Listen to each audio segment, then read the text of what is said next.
Siemanko. Siemanko, ja jestem Kusza, to jest Pauper Dojo, a dzisiaj ze mną jest Czacza.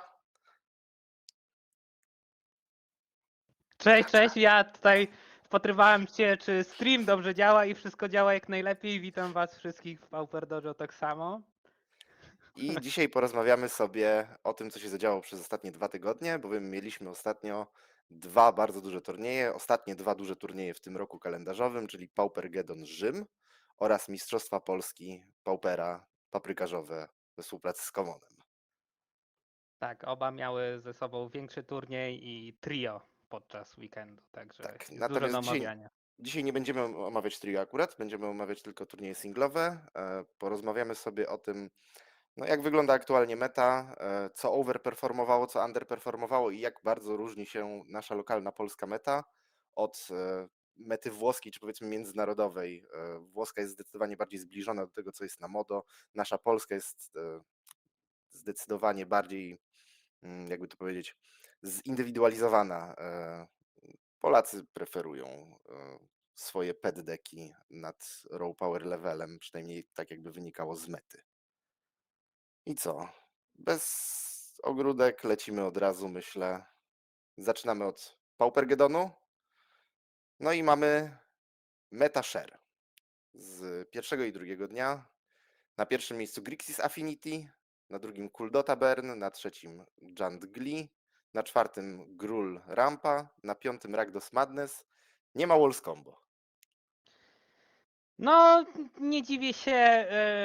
Myślę, że jeżeli chodzi o Wallsy, to sam wskaźnik Grixis Affinity sprawił, że tych Wallsów po prostu nie ma w mecie, tak, Ludwik? No, niestety, aczkolwiek jak zobaczymy na analizie Mistrzostw Polski, były Wallsy w top 8, także da się zrobić. Dobrzy gracze i ci szczęśliwi, nie trafiający na za dużo na Grixis Affinity mogą zrobić top 8 combo deckiem, którym są Wallsy, tak. Zdecydowanie. Tutaj możemy od razu zacząć od ciekawostki, czyli konwersji do dnia drugiego. Jak zobaczymy sobie po wykresie, Grixis Affinity na początku było najpopularniejszym dekiem, natomiast już drugiego dnia spadło dopiero na trzecie miejsce. Przed nim jest zarówno Kuldota, jak i Glee. Spadło i to może nawet to trzecie miejsce tyle nie wyraża, bo jak widzimy tutaj 80 afek ponad nie przeszło, tak, ze 101 nie przeszło do tego date'u, więc to jest, no powiem, że zatrważający wynik, tak, W szczególności biorąc pod dość uwagę, że to właśnie, niespodziewany. biorąc pod uwagę, że to właśnie Kuldota i Glee, które przynajmniej w teorii są chociaż trochę kontrowane przez Grixis Affinity, tak dobrze sperformowały. Tak, tak. Jestem ciekaw, chociaż to pewnie nigdy nie dostaniemy takiej informacji, jakie były na przykład matchupy tych Grixis Affinity, i co sprawiło dokładnie, że aż właśnie 80% nie przeszło tego Grixis Affinity na day 2. Jakby. Czy tutaj chodziło o to, że właśnie te matchupy sprawiały, że bardzo kontrowane były, więc no większość odpadła jakby w pierwszych rundach, czy może było dużo nowych graczy, którzy próbowali po prostu dostać się, wygrać ten turniej, grając bardzo mocnym deckiem, którym jest Grixis Affinity. Tak, na pewno Grixis Affinity ma opinię takiego top decku, który nie za bardzo się zmienia wraz ze zmianą mety. Zawsze jest gdzieś tam w tej topce. E, Jest dosyć trudne do pilotowania z całą pewnością, natomiast można wybrać ten deck jako deck do zmasterowania, grania nim właśnie przez po prostu całe swoje życie i znania go od podszewki, co mm, może dać nam dużą przewagę nad innymi graczami. Tak, tak. W międzyczasie na przykład Luffy, czyli tam najbardziej znany online gracz Grixisawki, no wygrał w te dwa, w ten weekend wygrał 2 challenge, tak, więc gdy reszta pojechała na Paupergedon, on se tam zrobił casualowo 2 razy top 1.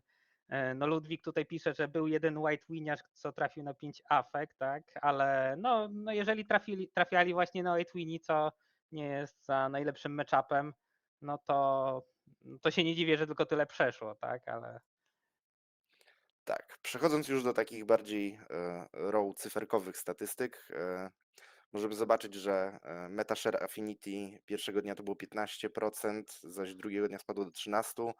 Największy skok z tych topowych deków oczywiście jest przez Jundgli wykonany.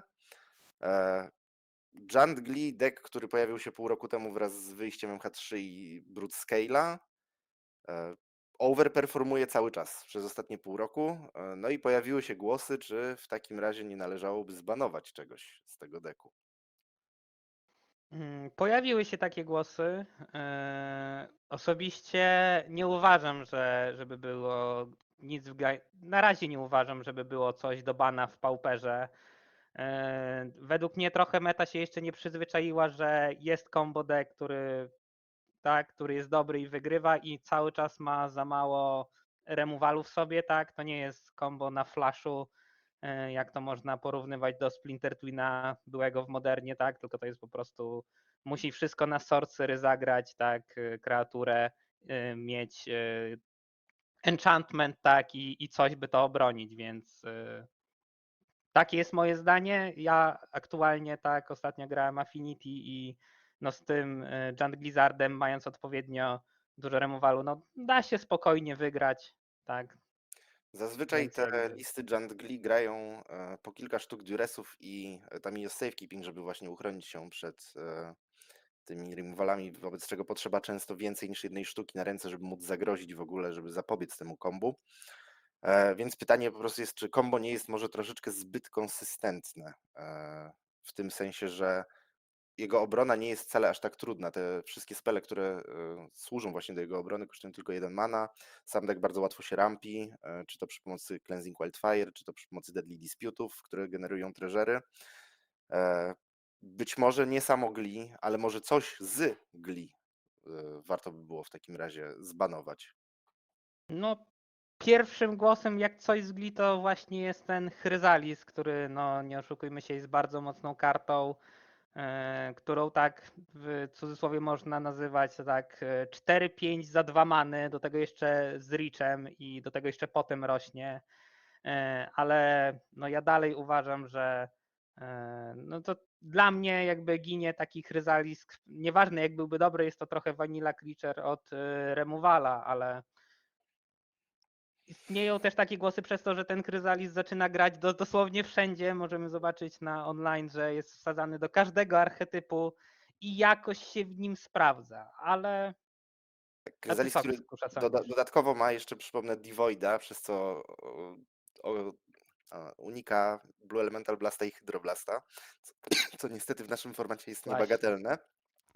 No i problemem tutaj jest chyba to, że to czyni z combo decku taki deck, który potrafi również grać jako midrange i jakoś grindować ten mid game do late game'u i przebijać się po prostu zwykłymi atakami. Ja osobiście uważam, że to, że pojawił się wreszcie w mecie solidny combo deck, który jest w stanie w jakiś tam sposób zagrozić nawet agrodekom, jest na plus. Można co najwyżej pokusić się faktycznie o w jakiś sposób spowolnienie go, czy też sprawienie, że nie będzie aż tak łatwo znajdował wszystkich kombopisów. Tak, chociaż też patrząc na przykład na analizy Kryblińskiego z Challenge, tak, no to Jundgli to nie jest jakiś, to jest dalej kilka tylko procent, że ten Blizzard ma większy win rate, tak, a nie 10-20, jakby to jest bardzo mocny deck, ale nieopresyjny, więc no, według mnie meta się jeszcze nie dostosowała do tego, tak jak mówisz, że jest po prostu combo deck w formacie, tak? No bo co prawda ta ochrona jego jest tania, tak? Mamy Tamio i mamy Duresy, ale no jeżeli przegrywasz przez to, że oponent wywalił ci jeden removal z ręki, no to czemu nie miałeś dwóch tak naprawdę? Może jakoś trzeba inaczej tą talię skonstruować, tak? Mieć więcej odpowiedzi, jeżeli tak dużo jest tego deku w mecie. Tak, po prostu być może czasy grindowania Dzieleń. value w nieskończoność i 20-turowych gier w Pauperze minęły bezpowrotnie i należy się po prostu do tego dostosować, zamiast próbować naprawiać metę, że tak powiem, poprzez bany żeby wróciła do tego, co znaliśmy kiedyś. E, Skoro już mówiliśmy o właśnie tych kartach, że Kryzalis jest taki popularny, mamy tutaj taką ciekawą statystykę, czyli najczęściej grane karty. Wspomniany przez Ciebie Kryzalis jest tutaj dopiero na 6. miejscu, za to ciekawostka, na 1. miejscu mamy Deadly Disputa. Deadly Dispute, który był grany w mainie 1142 razy spośród wszystkich 690 deków, ani razu nie był w sidzie. Nie jestem E, zaskoczony. Deadly Dispute, tak, który gra zarówno właśnie w Jungli, jak i w Grixis Affinity oraz w innych dekach typu Golgari Gardens. No i tutaj pada pytanie, czy może w takim razie nie warto by zbanować właśnie dokładnie tej karty, która pozwala bardzo łatwo dobrać dużo, plus wirtualnie kosztuje 1 mana, ponieważ tworzy nam treasure, no i ten treasure pozwala nam również sfiksować manę. Mamy już takich efektów poza Deadly Dispute'em 3 jeszcze w formacie, które są podobne, jednakże Deadly Dispute jest właśnie tym najsilniejszym z powodu właśnie kreowania tego treasure'a.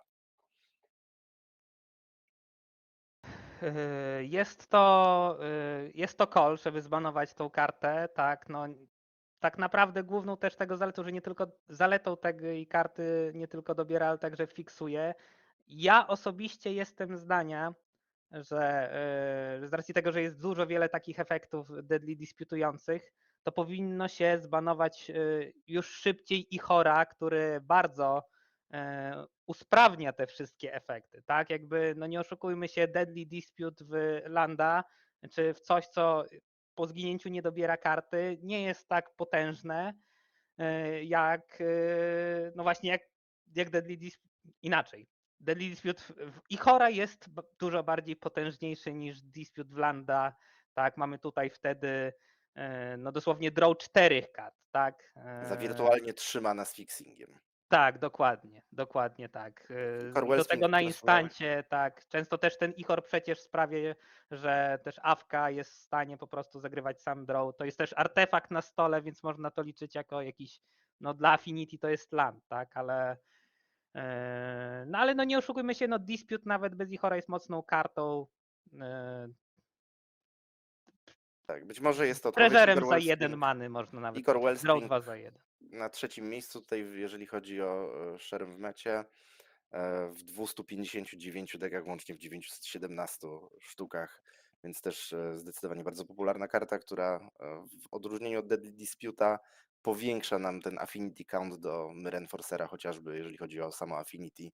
No w przypadku Glee tutaj trochę mniej robi, jest bardziej właśnie tym enablerem dla Deadly Disputa, czy tam dla Eviscerators Insight, które też są grane, żeby dobierać po prostu jeszcze więcej kart. Mm, Co to było? 200 Weather the Stormów. Widzę, że przygotowani Tak. byli e, na Kuldotę. Mamy tutaj też ciekawe właśnie statystyki, bo mamy podział na main i side, więc możemy zobaczyć też na właśnie najpopularniejsze odpowiedzi sideboardowe. No i na 8. miejscu mamy Snafauta, który prawdopodobnie jako główna odpowiedź na właśnie Broodscale'a. E, Ale a czy nie wydaje ci się, że to jest właśnie, że to nie jest odpowiedź na Broodscale'a, tylko odpowiedź na odpowiedź na Broodscale'a przez Broodscale'a, tak? Jakby wydaje Tak. mi się, że najwięcej tych snafautów w sajdzie było właśnie w Golgari czy Giant Blizzardzie, żeby mieć jakąkolwiek odpowiedź, bo no co, w mainie się nic praktycznie nie gra, tak? Tak, no jeżeli już gramy Snafauty w sideboardzie, to prawdopodobnie nie w kontrolnych dekach, tylko w combo dekach, które boją się albo jakichś właśnie mirrorów w przypadku Jungli, albo tego, że drugie combo jest szybsze, na przykład Dredge. Tak, Hamadoshi, tak, to bardzo popularne stwierdzenie. Wellspring plus Dispute, Ancestral Recall. No co prawda trzeba tą manę wcześniej zapłacić, tak, ale No i trochę e, więcej. tak, ale nie oszukujmy się, no jak dostaniesz po prostu z końcem jakiejś tury, przeciwnik ma jedną, dwie, trzy karty i nagle ma w następnej 7, tak, no to nie jest to motywujące do dalszego grania, tak. Więc Tak. ten Dispute bardzo łatwo też pozwala odbudować sobie rękę. Z innych popularnych odpowiedzi, tak jak wspomniałeś, Weather the Storm, łącznie w 592 sztukach w mainie, co ciekawe, 40 sztukach, przepraszam, 592 sztukach w sidzie i co ciekawe, w 40 sztukach w mainie. Prawdopodobnie tutaj mamy do czynienia z jakimiś turbofogami, tego typu rzeczy. Może nawet, a sprawdź przewin na górę, zobaczymy ile Możemy było fogów. zobaczyć tak, możemy zobaczyć jakieś inne archetypy, które potencjalnie mogą grać. Gardensy mogą grać mainowo, na Tak, pewno. tak. Black Turbo Fog w 9 sztukach Day One, prawdopodobnie Black Green. Nie No strzelam, że to jakby przyjąć, że każdy z nich miał 3-4, to już z 30 kopii w mainie, więc tutaj tak. możemy, tak. Potencjalnie Cycling Storm jako nadworny specjalista od Cycling Storma w sideboardzie? Nie w Nie? mainie, nie w mainie. Nie no, w mainie to na pewno nie, ale w sideboardzie pewnie tak, parę Może, sztuk. byłaby taka opcja, ale chyba są lepsze odpowiedzi.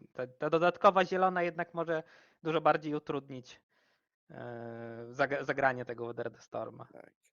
Ponadto mamy też Breath Weapon w 529 sztukach, który jest no, wszechstronną kartą, w tym sensie, że e, w większości deków oczywiście będzie służył do zabijania go white strategies typu White Winnie czy Kuldota, ale w takim deku na przykład jak Gruul Rampa może też służyć po prostu jako nawet spot removal w Brute Scale'a. Ze względu na to, że to czy kosztuje nam to 1 czy 3 mana nie robi nam większej różnicy. Tak, tak. No i jest też dobrą odpowiedzią na kuldotę wróżki, tak? Jakby też łapie te wszystkie agrodeki. Tak. Z innych typowo sideboardowych kart mamy tutaj ciekawe 19-20 miejsce, czyli Hate na Awkę, Gorilla Shaman oraz Cast into the Fire, odpowiednio w 540 i 505 sztukach w sideboardzie. Co ciekawe, Cast into the Fire w 8 sztukach nawet w mainboardzie w niektórych dekach. Ktoś się bardzo Domyślam bał. się, że chyba to Terror mógł być. Czasami widziałem takie listy, że UR Terror grał właśnie mainowo albo Jeskai Ephemerate, tak żeby móc sobie to w razie opcji wracać tak z Archomancera, tak. Tak. Overall nie powiedziałbym, że te karty dziwią, te najpopularniejsze karty w jakikolwiek sposób dziwią. Nie, w Mm, ogóle. dosyć typowo to, czego byśmy się spodziewali w ostatnim czasie.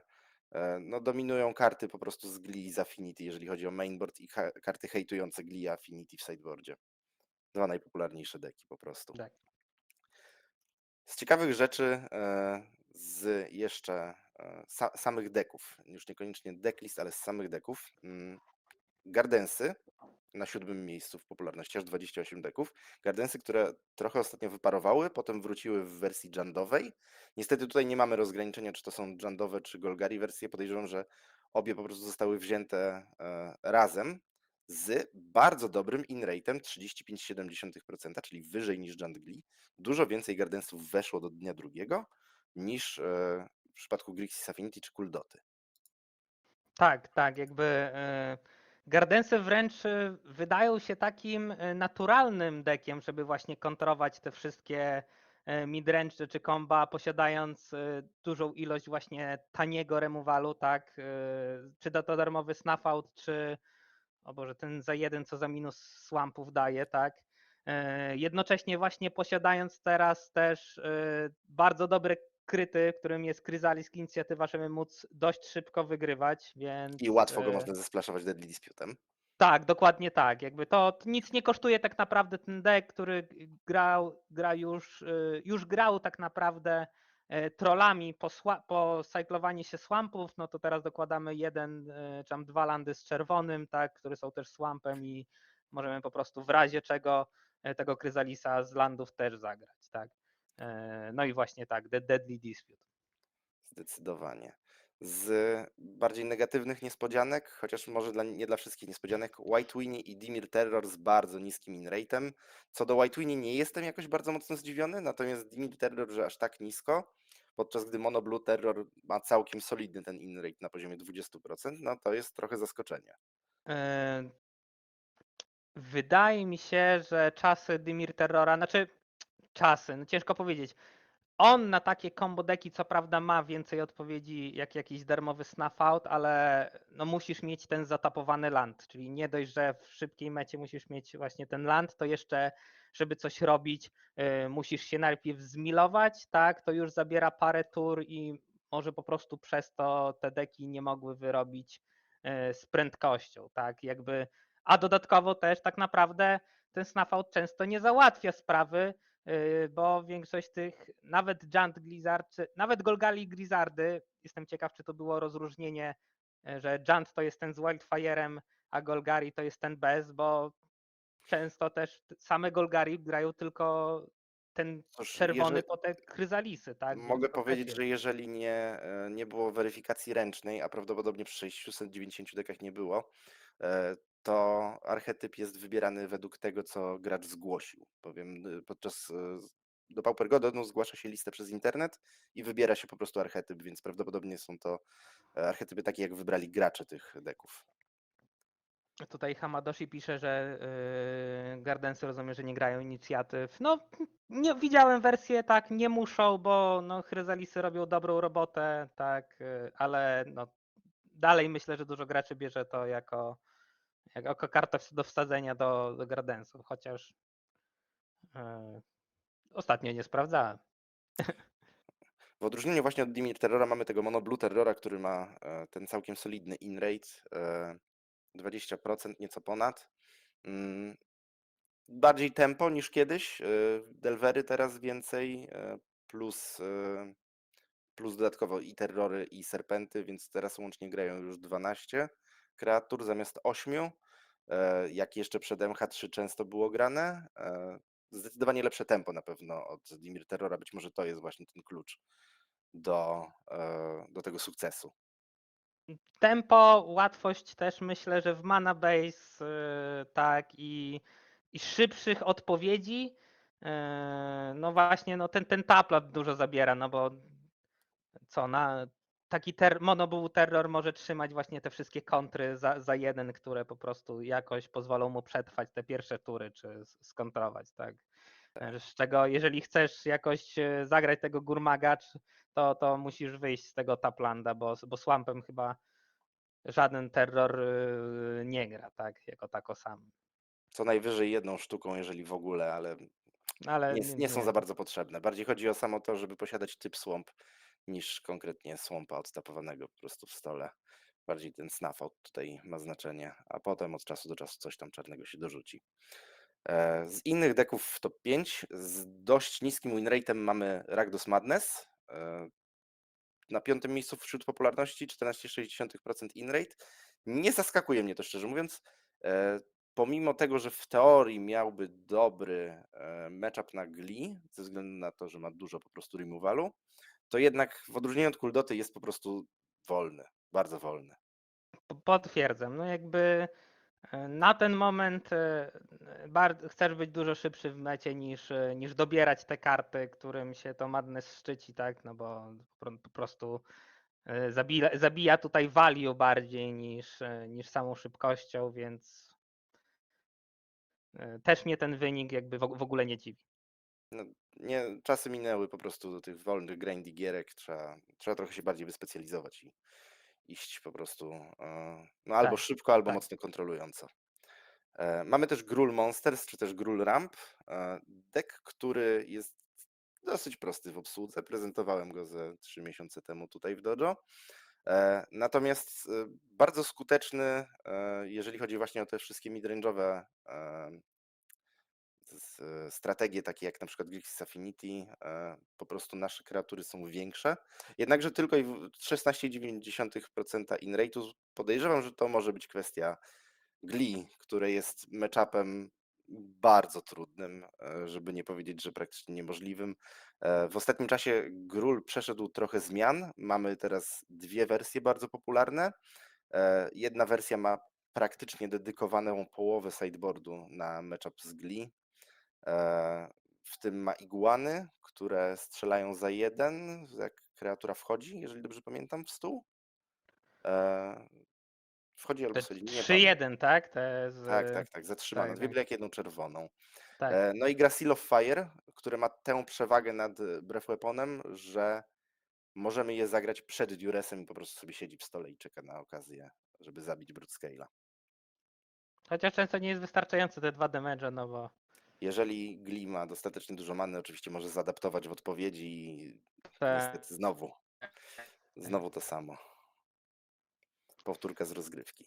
No ja i szczerze nie jestem zaskoczony z tym, że RG Rampa zajęła taki wynik jakby. Dla mnie ten deck wydaje się, znaczy nie to, że prosty, ale wręcz prostacki. Tutaj mamy jeden plan, zalać przeciwnika tymi kreaturami.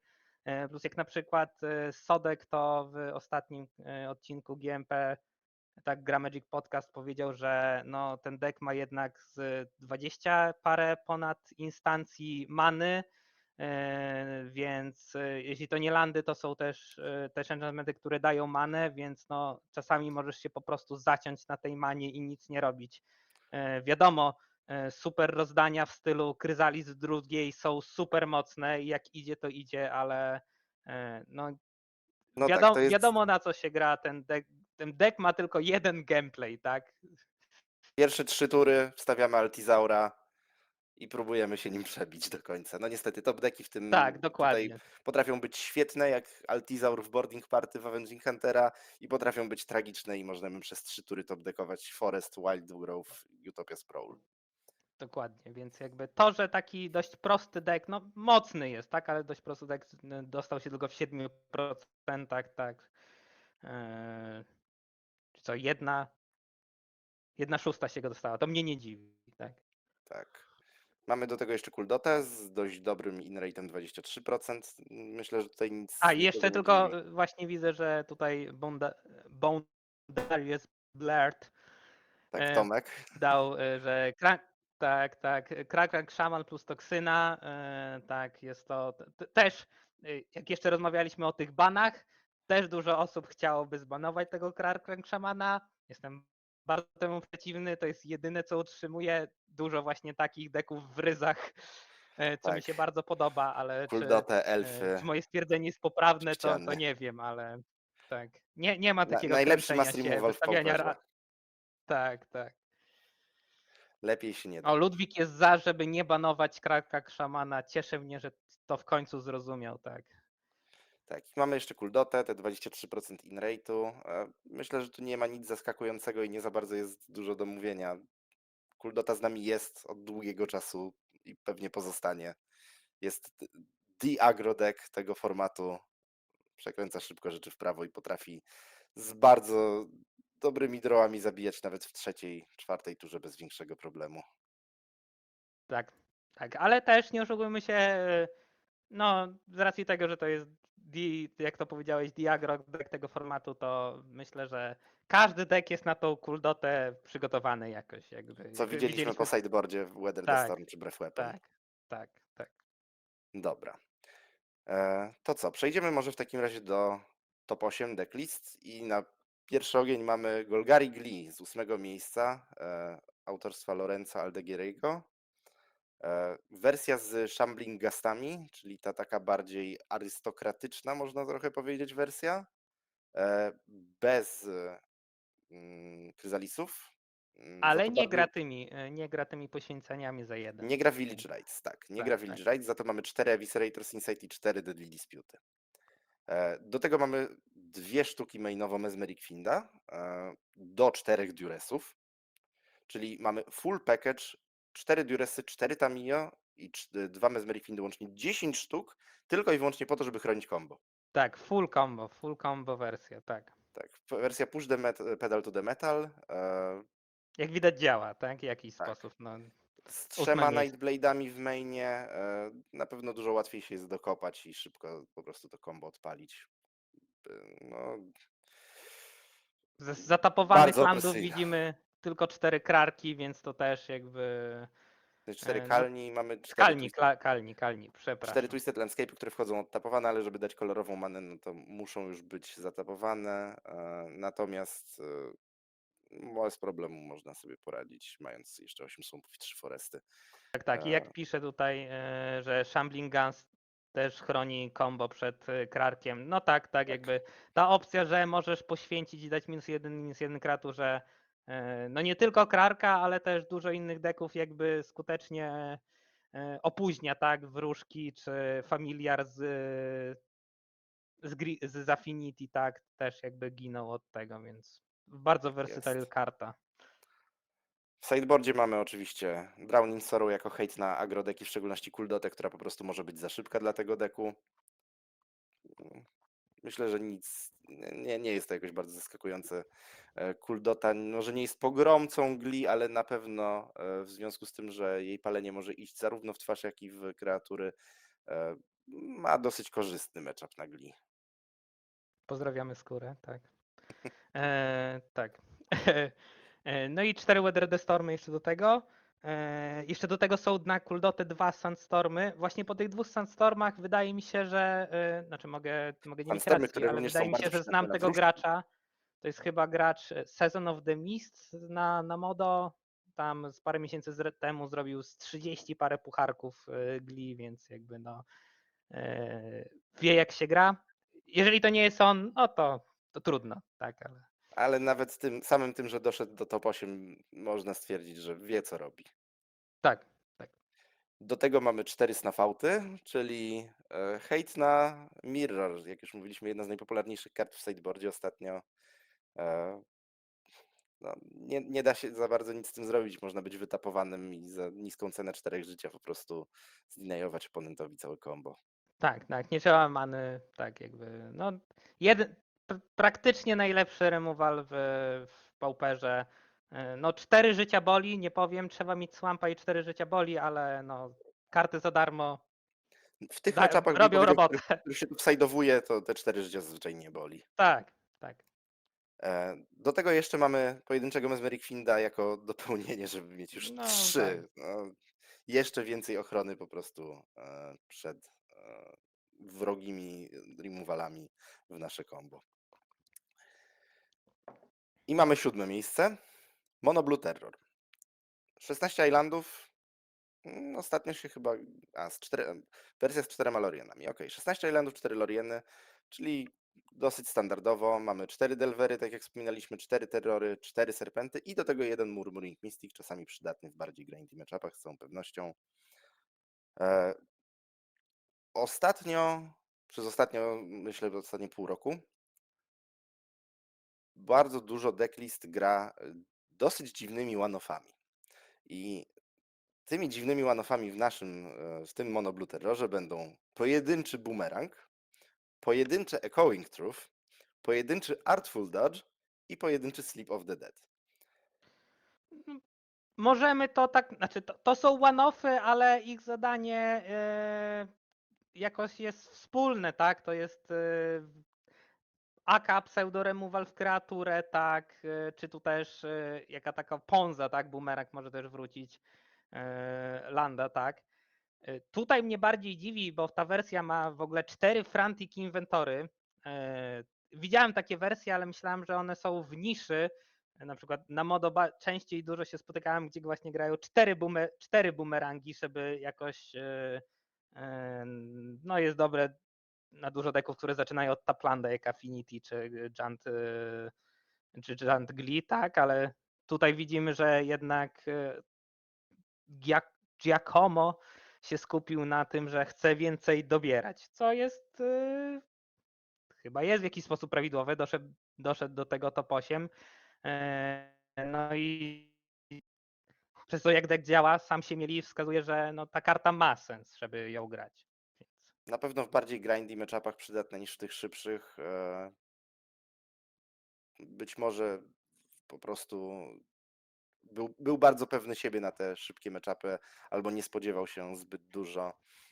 Jeżeli chodzi o gli, które pomimo tego, że jest szybkie, to jednak dużo łatwiej jest dinajować counterspellami niż removalem, których tutaj też mamy kilka. Mamy 2 spell piercy, mamy 4 counterspelle, więc te szybsze deki, o które musiał się martwić tak naprawdę, no to Kuldota, no i tutaj sideboard pewnie mu załatwiał sporo sprawy. a jeszcze tam jak widzisz, jednym rodzynkiem jest też enchantment, Dragon Wings, tak? Tak, Czyli jest też jak One of wchodzi Dragon Wings. kreatura, tak, tak. Jak wchodzi kreatura co ma na koszcie 6 lub więcej, to wraca z Tak jest, grobu i można podpiąć do tej kreatury, więc mamy za darmo. wracające I można to serpenty, tak, stejklować. tak. Dużo value. W sideboardzie początek bym powiedział jest No, dosyć standardowy, 4 hydroblasty, 3 bóle elemental blasty, bo potrzebujemy po prostu hejtu na czerwony. 4 anule jako hejt głównie na affinity, ale też czasami potrafi na inne rzeczy typu właśnie Glee, gdzie potrafi skontrować samo Glee, które jest enchantmentem.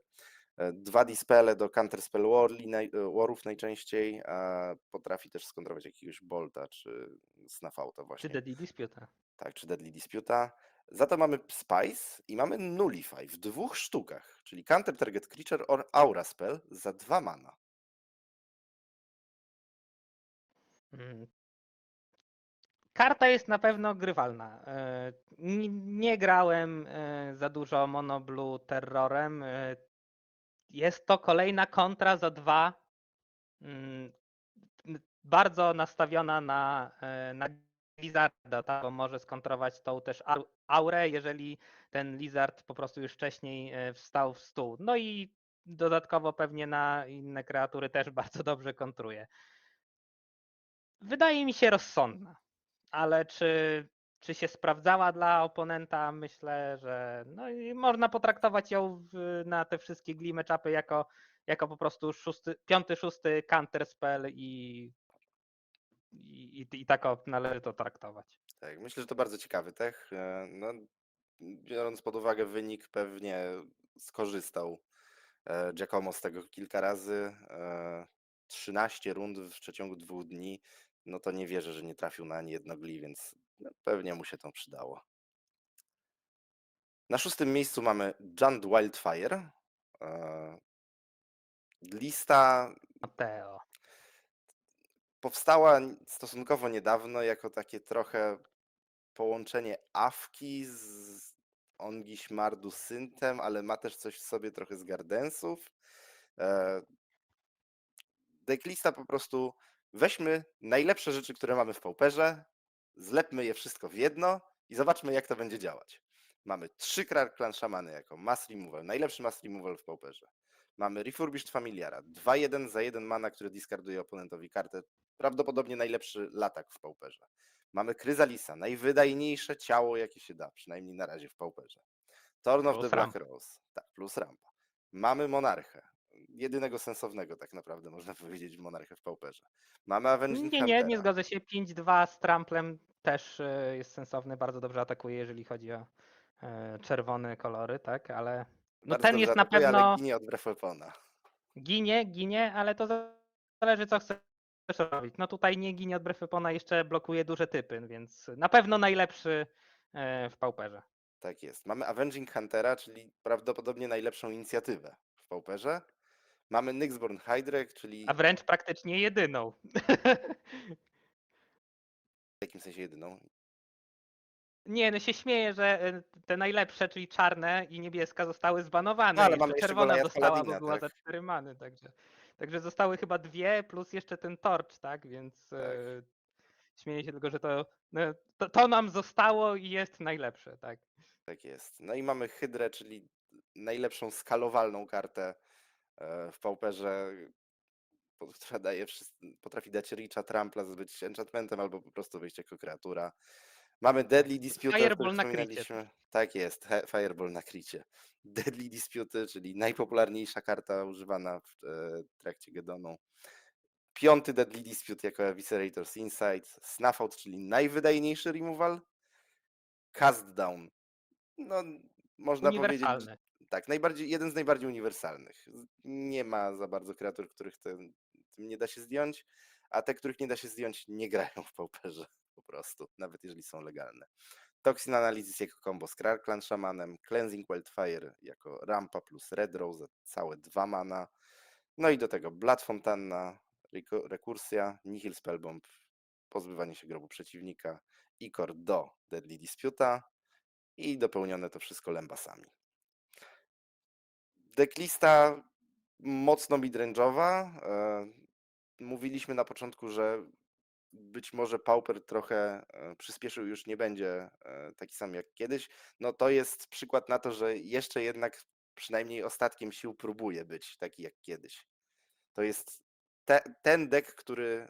Tak wyglądały deki przed MH3. Tak, tutaj na ostatnim podcaście Sodek też powiedział, że tutaj pauperowcy mają, nie pamiętam dokładnie kto powiedział, ale darzą Cleansing Wildfire dużą miłością, tak, więc potwierdzam, dużo osób lubi tą kartę i dlatego też tak długo się trzymają po prostu niezniszczalne tak bridge w Pauperze, pomimo że wcześniej było dużo głosów, żeby je zbanować, a zostawić Affinity w spokoju, tak, no bo zabieramy niezniszczalne landy z Affinity, tak, ono będzie dalej mocne, ale może nie tak konsystentne, tak.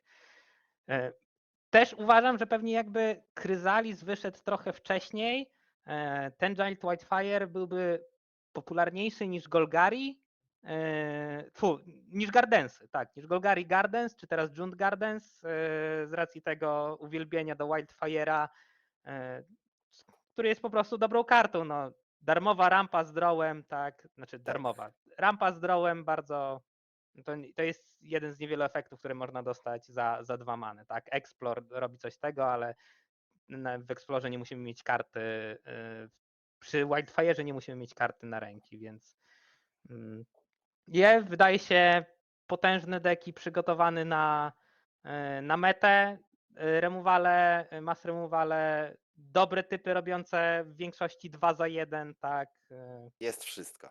W Wszystko. dodatku ten Wildfire też takie bardzo ciekawe mini combo pod tytułem druga tura Wildfire. Już mamy czerwoną manę, wyszukujemy zieloną.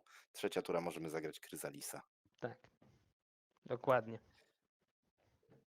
The best of w mainboardzie, więc co w sideboardzie? Mamy Weather the Storm, czyli najlepszy spell gainujący życie.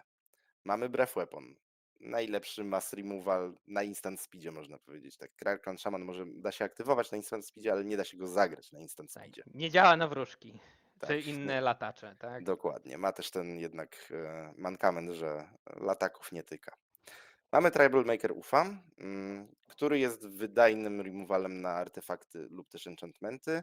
Bergain w tym deku nie powinien być zbyt wielkim problemem. Mamy 10 mainowych artefaktów, do tego mamy tworzenie tokenów z Dead Dispute'a I z Chrysalisa. i z Chrysalisa, więc zapłacenie kosztu Bergaina nie powinno być żadnym problemem. Jak ta karta wychodziła, pewnie nie tylko mi, ale no nie przykuła mojej uwagi. Jestem zaskoczony, jak czasami potrafi być potężna, szczególnie niedawno grając tak Affinity i jeśli oponent jeszcze wróci to z Blood Fontanny, tak? Jakby bardzo często uprzykrza ten Ufi życie tym dekom. Jakby jest, nie dość, że jest ciałem, które atakuje, to jeszcze egzailuje tego landa, tak, bo to przeważnie jest w Bridge'a stosowane, potem może w Mirror Fossera czy inne problematyczne artefakty, ale skutecznie to robi i często za zerowym koszcie, bo dużo deków, które gra jeszcze tym UFIM, gra też na przykład Talni Gardens, tak, który po prostu zagrywasz w pierwszej i w drugiej masz już po prostu tego Toxa Planta I możesz bergainować i tak. egzailować. Do tego mamy kolejne 2 snafauty jako uzupełnienie tego, co jest w mainboardzie i po jednej sztuce Avenging Hunter, Nyxborn Hydra, Krark Shaman, w zależności od tego, co nam po prostu będzie potrzebne w danym matchupie. Tak. The Best of Paupera, wszystkie same solidne karty, zrobione top 8, 6 miejsce, bardzo solidny wynik, więc na pewno jeżeli ktoś tęskni za czasami pre-MH3, to jest najbliższe chyba takim dekom jak stary Mardu Synthesizer na przykład sprzed 1,5 roku. Oprócz tego, że ma w sobie te 9 kart z Z MH3, MH3, tak, tak, ale ale jeżeli chodzi o klimat, to jest najbardziej więcej. zbliżone do tego durdlowania i kręcenia się przez X tur. Na 5. miejscu mamy Jandowe Gli, w odróżnieniu już od tamtego Golgari. Jandowe, którym wspominaliśmy, że ma te chryzalisy. Są krarki w mainie jako mass removal, prawdopodobnie też Kuldota jest tutaj po prostu dużym problemem, musimy jakoś przeżyć. Są te zarówno artefaktyczne landy, jak i inne artefakty do poświęcenia, więc koszt nie jest zbyt wysoki. Ta wersja ciekawe gra Molten Gatekeeperem jako głównym winconem i Makeshift Munitions. Ostatnio coraz częściej było widać raczej brak tych kart, nawet w wersjach jandowych, na korzyść tego Nightblade'a. A tutaj taki powrót do tego, co było na samym początku przynajmniej próbowane, jeżeli chodzi o Gli. Tak, jakby no to skupienie na tym, że to jest tak naprawdę midrange combo, bo wyobrażam sobie, że po prostu nie oponent, tylko Lorenzo zagrywał i wygrywał gry po prostu przez czysty atak, tak? Ten Molten Gatekeeper sprawia nagle, że na wejściu Chrysalis wali za 3 damage'a, tak? Czy następne toksy też po prostu zadają damage, z czego można go bardzo tanio wrócić z grobu i dopalić tego przeciwnika. Wręcz powiedziałbym, że ta wersja Glee jest taką etapem przejściowym między Golgari, a właśnie poprzednim deckiem, jaki widzieliśmy, czyli tak, Giant Midrange, tak, z Cleansing Wildfire'ami. No, chce być przygotowany ten deck tutaj na to, że no, jak combo się nie uda, ono jest bardzo potężne i mam go jak ochronić, ale nie chcę się na tym skupiać, chcę czasami wygrać po prostu zalać przeciwnika value, czy po prostu dobrymi kartami i kreaturami. Tak, a przez popularność Nightblade'a znowu granie Trespasser z kursami też wyszło trochę z mody, więc nie mamy problemu z tym, że się nie przebijamy przez Trespassera. Tak, tak. E, Reszta dosyć standardowa poza jednym Sylwoclake Staffem, co też nie jest nowym techem. Tech jest znany, między innymi był dobrze widoczny na Komonie Katowice, gdzie jeden z graczy w topce też grał nawet kilkoma sztukami, jedną w mainie, z tego co pamiętam chyba 2 w sideboardzie, co w półfinale wygrało mu mecz na Kuldotę. Działa, ja nie wiem, czy bym wsadził do maina. Ma swoje plusy. Na pewno w deku, który ma sporo poświęcania, można dosyć łatwo zgainować dużo życia. Tak. Lecimy dalej i mamy polski smaczek. Nie Jest, są. omówiliśmy sideboardu. e, Sideboard jest Jest dość znowu. standardowy, Tak, tak, wygląda praktycznie tak samo jak w poprzednim deku, jednak nic o nim nie powiedzieliśmy. Duresy, żeby ochronić combo, snafauty na combo, tak, Ufi na artefakty, Breath Weapon, Weather. tak, nic, Bardzo nic standardowa wielkiego. paczka, tak. Tak. Więc przejdźmy już do tego top 4. Wszyscy Tak, wyczekiwali. Polak! Polak w top Jest. 8, Filip Skórnicki. Tak, Mamy na 4. miejscu Monoblue Wróżki. dostał deck do ręki i poszedł po prostu do top 8. Wcześniej stwierdzając, że też w poprzedniu wygra trio. Tam 2 dni wcześniej, bo to było w piątek, wygrał razem z Framkiem Comstow i Sotkiem, wygrali też trio. Także chcąc nie chcąc, Skóra stał się pierwszym Polakiem, który doszedł do top 8 na Paupergedonie i chyba też takim, który właśnie wygrał trio, tak? Tak. No tutaj oczywiście Sodek Mieliśmy i tutaj też. Franek też mieli dużo swego wkładu, ale polska drużyna też właśnie pokazała, na co nas stać i to nie jeden raz. Tak, w Tak. kwestii trio w Mediolanie już mieliśmy puchar, natomiast to nie było takie klasyczne trio, po prostu trzej najwyżej sklasyfikowani Polacy zajęli łącznie, konkretnie ze Szczecina, zajęli łącznie, zdobyli łącznie najwięcej punktów spośród lig i Szczecin wygrał puchar, że tak powiem, ligowy wtedy. Ale to były Natomiast jakieś ustalane przed to turniejem te tria, tak? tak, po prostu każda liga mogła sobie wystawić, że tak powiem, drużynę i 3 osoby po prostu reprezentowały i liczyła się suma ich punktów na main evencie. I po prostu Szczecin zdobył najwięcej łącznie. Co głównie było zasługą tego, że 3 osobom udało się po prostu wszystkim przejść do date'u. Dodatkowe dużo punktów do zgarnięcia. Natomiast tak, mamy Skórę, mamy Monoblue Wróżki Prospera, co ciekawe. Natomiast z drobnymi zmianami z tego, co słyszałem. Nie, przepraszam, zmiany zostały dopiero wprowadzone na Mistrzostwach Polski. To tutaj mamy chyba jeszcze starą listę, taką jaką po prostu Skóra dostał do ręki. Mamy Fairy Siry, najlepsza chyba wróżka, nawet powiedziałbym, że lepsza niż Spellscatter Sprite. Na pewno najbardziej ułatwiająca, tak, chroniąca przed mulliganem, że tak bym Tak, powiedział, tak? No bo nie wiem jak często to play, ogólnie jeżeli chcecie się dowiedzieć więcej o wróżkach, no to Filip Skóra, Skórnicki, tak, Chętnie dzieli powrócił, się tą czy do wiedzą. streamowania i chętnie dzieli się tą wiedzą, tak.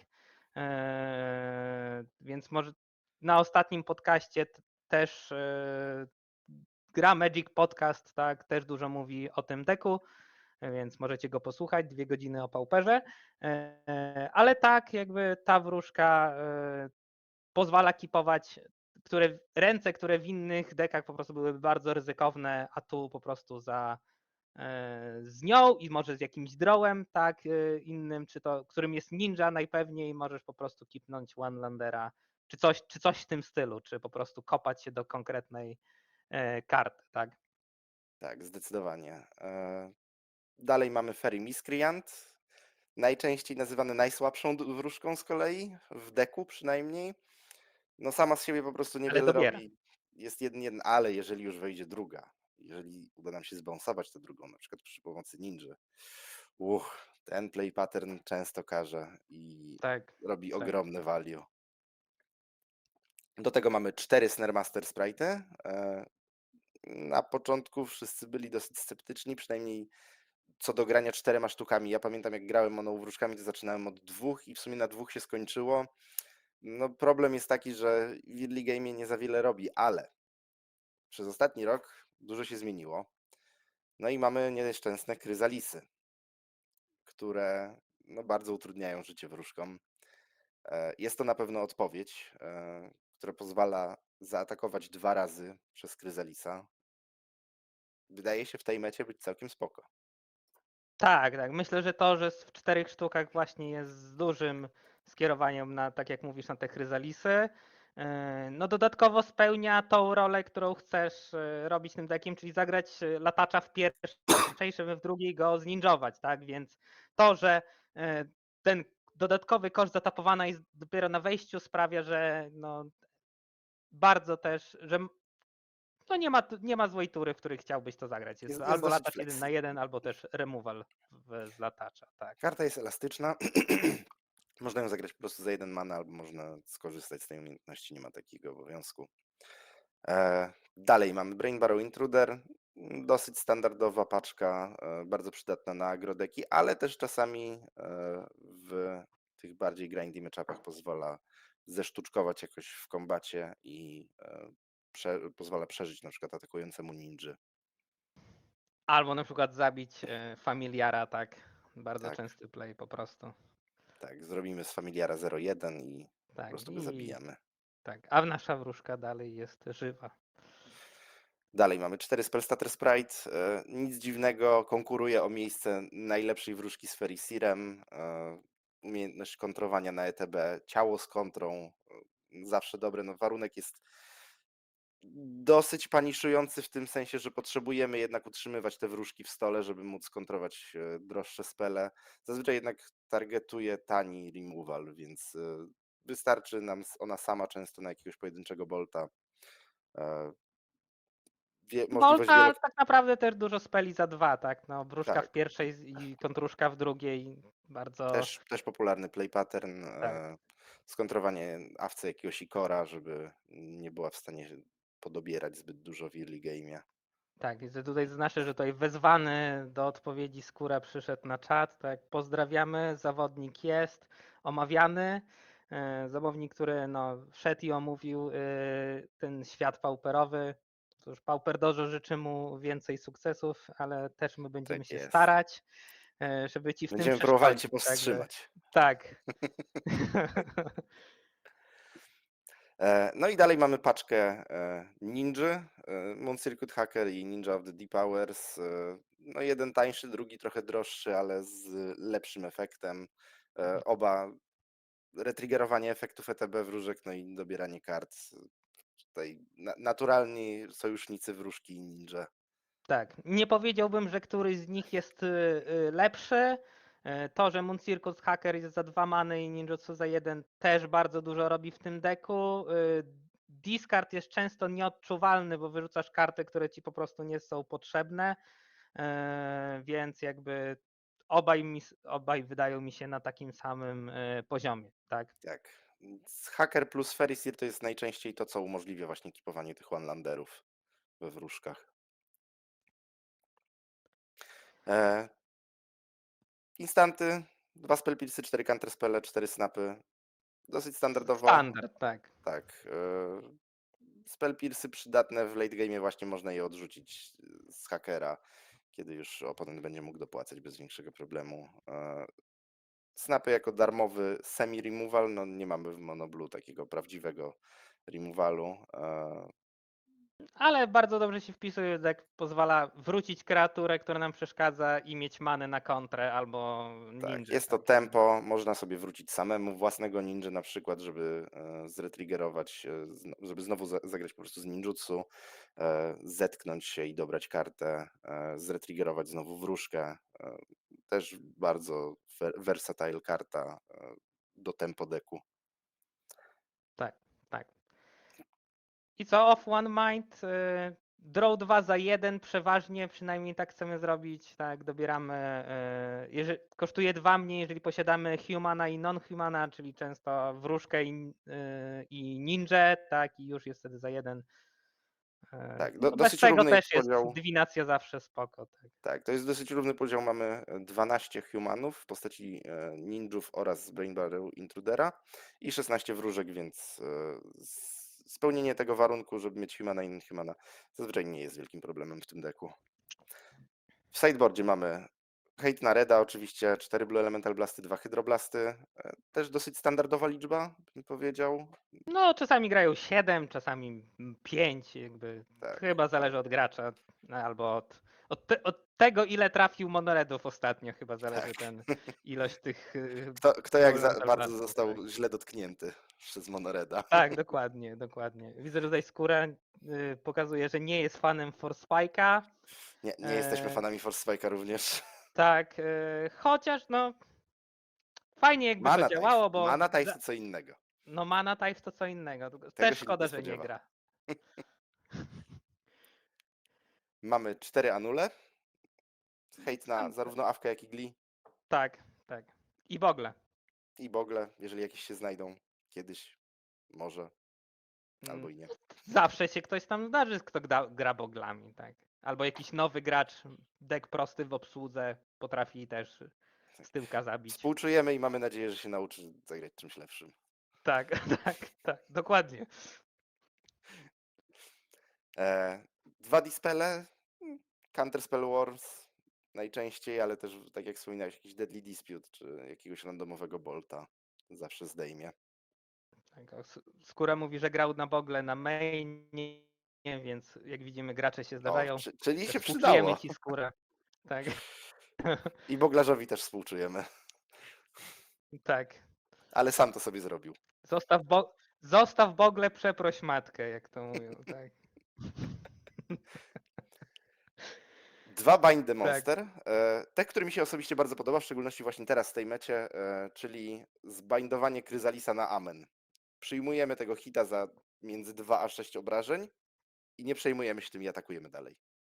tak. Skóra mówił, że chyba, jak pamiętam z podcastu, że szukali tego, że na ostatnią chwilę szukali, gdzie kupić tego Bind the Monster, znaleźli tak i zmieniali decklisty.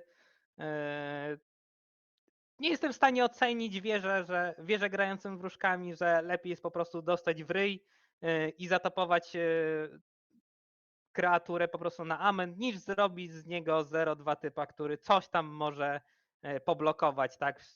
Czy to ninja raz zablokować, czy jakieś tam właśnie Brain Borrow Intruder, tak? Tomek mówi niebieski Snuffout. To ja Tak. chyba pomyliłem, skoro mówi, że na ostatnią chwilę szukaliśmy właśnie Toja, Boże, to ten, co 0-2 robi, tak? Tak, A ten zamienia Bind w był, 0,2. tak. Szczerze wolę Czyli to Binda. przypadkiem, dobrze, zapamiętam. Ja osobiście wolę Binda. W meczapach, w których tego typu karty się przydają, zazwyczaj nie boimy się aż tak mocno tego, że dostaniemy coś w twarz. Bardziej zależy nam na tym permanentnym usunięciu i usunięciu od razu, żeby ten ninja mógł się już natychmiast zetknąć, a nie najpierw zabić tę kreaturę, która została zamieniona w to 0,2 czy tam 1,1 i potem dopiero w następnej turze móc dobrać. Nie wydaje mi się, jakby nie widzę matchupu, w którym Bind the Monster byłby gorszy. Może na Affinity, jeżeli gramy, no jeżeli oponent No na ma jakieś bardzo na agro otwarte. terrora pewnie 5 w ryj nie jest zbytnio pożądane, tak jakby. Myślę też, że no, nie grałem dawno wróżkami. Jakby wydaje mi się, że no często te kilka damage'a w ryj Tak, tutaj jedna rzecz, może po którą prostu Skóra dobrze, zaboleć, tak. którą Skóra poruszył, że lepszy na terrora, bo jest Mystic, są też inne karty w innych dekach typu Kryptracy i fakt tego, że wyłącza się po prostu umiejętności też jest niebagatelny akurat w tamtym przypadku, więc tak, w tych zdecydowanie będzie lepsze zamienienie po prostu w gościa 0-2 bez umiejętności. Pewnie możliwość konwersji na właśnie tego toja w zależności od tego, jakie deki i ile jest ich w mecie, tak? No tutaj głównym przeciwnikiem jest właśnie są Chryzalisy i ogólnie Gli, tak? Więc myślę, że no Bind the Monster na tą metę trochę lepszy. Tak jest. I mamy Steel Sabotage, taki trochę piąty anul. Tak, tak. Czasami też potrafi napsuć wracając zatapowanego landa, czy to pod tempo, czy to wycelowanego z e, Boże, spell, który Rampi dobiera. Cleansing Cleansing Wildfire. Wildfire, tak, Tak. tak. Jakby to już kompletne przeciwnik się Dewastacja. potem poddaje po prostu, bo nie chce już grać I tej idzie gry, płakać w więc kącie po dokładnie cichutku. tak. Więc. Dobra, mamy trzecie miejsce. Na trzecim miejscu jest Dredge. Twój Deck, który deczek, tak? Dużo nim stał się grałeś. popularny tak w zeszłym roku, tak pod koniec zeszłego roku, coś takiego. Wtedy chyba E, wyszły te karty, które wiesz, Giant wyszedł i przedrukowany został. mm, On się pojawił chyba wtedy, Tak, tak? I Lotlef Grit Giant Return. został przedrukowany w Ravnica Remastered w zeszłym roku w sierpniu, jeżeli dobrze pamiętam. W czerwcu trafiły do nas Troll of Khazad-dûm i Generous End. Za to w tym roku dostaliśmy jeszcze Rebel Build Mavericka. E, I Na Prowlera? list i Prowlera dostaliśmy w zeszłym roku, Okej, okej. czy tam nawet nie pamiętam już. Brothers Sword to już chyba 2 lata temu. O, O, za dużo tego za dużo, jest. za dużo. Wróćmy, E, wróćmy do tak, tematu. wróćmy Tak. do tematu. Lista ciekawa, bo gra tylko 3 Lotlef Gianty. Z mojego doświadczenia posiadanie tych 2 Lotlef Giantów w grobie jest często kluczowe, ponieważ możemy użyć pierwszego do wrócenia drugiego przez poświęcenie go z Dread Returna. E, Jestem zaskoczony tym, że lista z tylko 3 Lotlef Giantami zaszła aż tak daleko, bo zawsze tym limitującym, przynajmniej mnie, z mojego doświadczenia, tym limitującym aspektem było posiadanie dostatecznie dużej liczby Lotlef Giantów i Dread Returnów w grobie. Czyli na farcie. Może jest w tym szaleństwie metoda. 31 kreatur to tak też powiedziałbym dosyć standardowo. 3 gnoły w mainie, ostatnio też popularne granie 2 lub 3. Kuldota znowu przyspieszyła, pozbyła się też trochę słabszych kart, pozbyła się implementów, gra małpami, Małpami. Tak. więc no trzeba też trochę nadążyć za tą kuldotą i po prostu więcej gnołów w mainie jest potrzebne. Mhm. Jeszcze E, się odniosę do tego trzeciego do tego trzech Lotle Giantów, że to jest ten sam vibe, gdzie ja w Cycling Stormie mnie trochę biała gorączka bierze, że widzę, że ktoś po prostu gra na na trzech Reaping the Graves, gdy ja mam Gdybyś tury, chciał że po piątego, prostu nie? tak, gdzie ja po prostu czasami robię wersję, gdzie chciałbym tego piątego, czy tam nawet szóstego, bo dostaję po prostu tak trzęsawek, że moje 3 czy tam 4 Reaping the Graves są tam w ostatnich 15 kartach, także Tak, no może to jest, czasami myślę, że to jest kwestia szczęścia tak naprawdę, ale to jest ten sam vibe z tymi 3 Lotlet Giantami. tak jest. Reszta deku powiedziałbym niezaskakująca jest 14 landów plus 4 Generusenty i 4 Troll of Khazad-dûm, więc efektywnie tak jakby było trochę 22. Rubble Belt Maverick w 4 sztukach. Niektórzy wolą grać Circle of the Land Druidem. Ja osobiście jestem zdania, że Maverick potrafi zrobić więcej. Nie ma takiego raw power jak Druid, który mieli od razu 4 karty. Natomiast to, że można zostawić jakąś kartę na topie, to, że on może wejść w pierwszej turze i coś tam przyblokować, to, że można go wyegzailować z grobu za ten kanterek, to jest na tyle dużo, że mi się osobiście sprawdzał lepiej niż Y, druid. Burek, nie mamy pojęcia, ile nam jeszcze zostało. Nie planowaliśmy jakiegoś konkretnego czasu. Tak, Polecam sobie odpalić nas na czymś innym i dalej grać w PoE, słuchać nas w tle. Myślę, że to też jest jakaś opcja, tak? Więc tak. Konrad podnosi argument, że druid daje landa na umieraniu, to sporo. Tak, ale na umieraniu, a to jest duży problem, bo samemu poświęcamy go dopiero w momencie, w którym chcemy zagrać Dread Returna. Więc musimy go w jakiś inny sposób zabić, czy to włożyć pod koła, tak, czy musiałby zjeść removal z jakiegoś powodu. E, To nie jest wcale takie proste do zrobienia i zazwyczaj jest to za późno. Satyr Wayfinder, Row, mielenie plus land. Branchwood Prowler, no trochę mniej niż Satyr Wayfinder, ale jest ta opcja położenia kanterka i atakowania, czy też zablokowania dobrze. Mamy Scrapwork Mata, który oczywiście ze Stinku i Impem jest najsilniejszym silnikiem do mielenia. Dredge 5, możemy po prostu efektywnie mielić 5 kart za każdym razem. E, Więcej się po prostu już nie da w Pauperze. General Sente i Trolle, tak jak już mówiliśmy, zarówno do znajdowania landa, jak i targety pod Exuma i jakieś szybkie atakowanie. Jako ciekawostkę podam, że dzięki Trollowi i Exumowi udało mi się na Paupergedonie wygrać z Mulligana do 3. Skipnąłem rękę z Forestem, Trollem i Exumem. Mój oponent kipnął One Landera, grał Glee i drugiego landa zobaczył dopiero w 4. turze, jak był już na 2 życiach. czyli atak też jest opcją. Tak jest. 4 Rumble, 4 Exumy, 4 Dread Returny. Wszystko standardowo. Po jednym landzie z jandowych couple landów, że tak powiem. 2 pylony, fiksowanie many, surveil. Polecam sztuczkę, zagrywam pylony i w odpowiedzi na surveil sejkluję trolla lub enta i możemy sobie wtedy ustawić jeszcze top deck na następną turę. W sideboardzie 4 Ray of Revelation, głównie jako hate nagli, który jest Tak. najtrudniejszym prawdopodobnie matchupem, jest po prostu dużo szybsze i działa z flashbacka z grobu, więc nie boimy się tego, że przemielimy go. W szczególności, że białej many nie za bardzo mamy jak wyprodukować poza pylonami. Dalej mamy 4 Ancient Grudge, hate na awkę, nie tylko, ale zazwyczaj. E, Bardzo solidne, niezależnie od tego, czy dobierzemy, czy zagrywamy to z flashbacka. Tak, klasyczny removal w artefakty, przynajmniej dla mnie, tak, no jakby Tak, bardzo potężne, zatrzymane zniszczenie 2 artefaktów, tak. tak jest. Mamy Coffin Purge, którego osobiście nie jestem fanem. Przydatne na mirrory oczywiście. E, Czasami potrafi coś zrobić na jakiegoś terrora.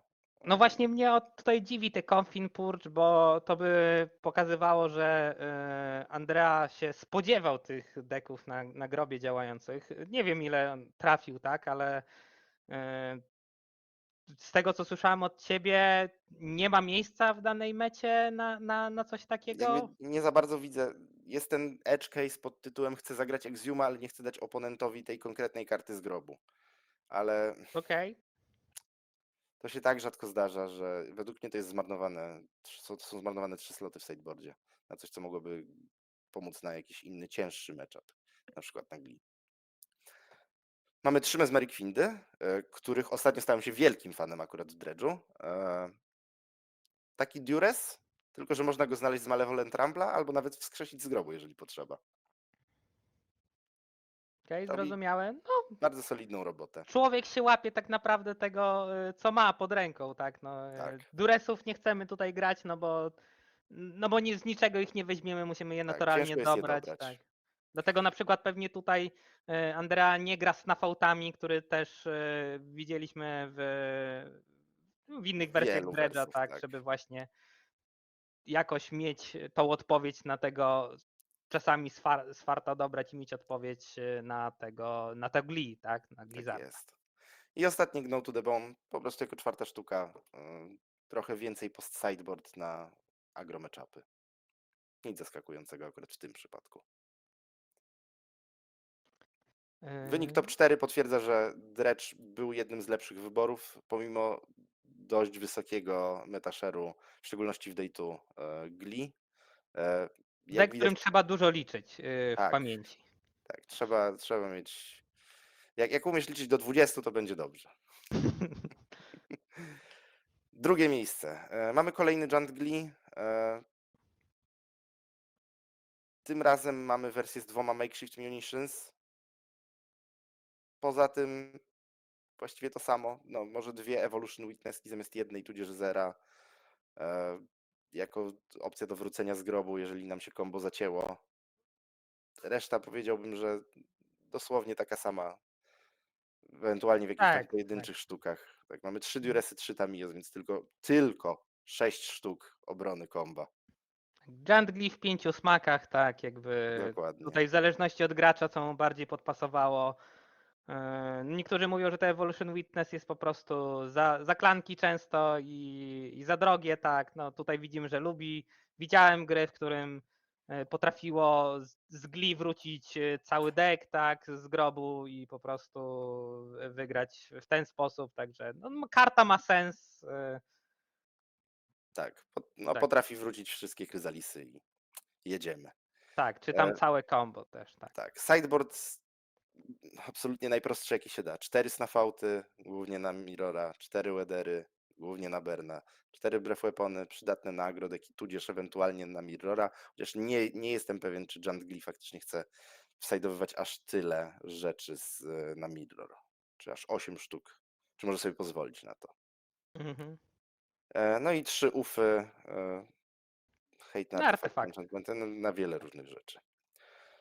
I miejsce pierwsze, Alessandro Piraccini, czyli Tak, człowiek. przypominam, że tylko przypomnę, że w imieniu Pauperowej Polski Podziemnej został na nim już wykonany wyrok śmierci. Tak, Także bowiem Alessandro pamiętajcie, Piraccini wyeliminował 2 Polaków z tego turnieju.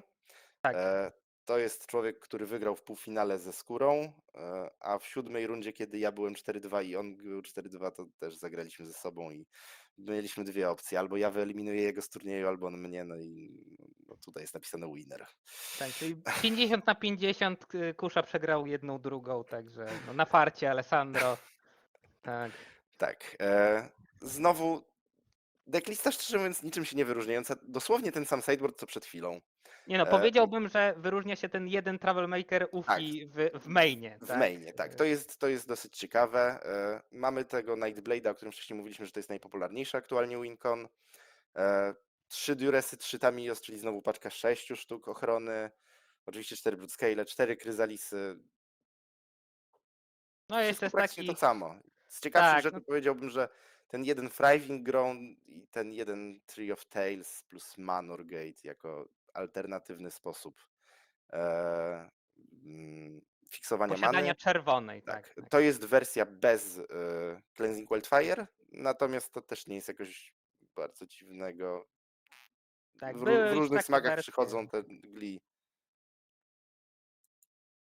Trochę wolniejsza, ale może zagrać Kryzalisa ta wersja. Jeszcze tutaj widzę z takich kart, no to są 2 Lembasy.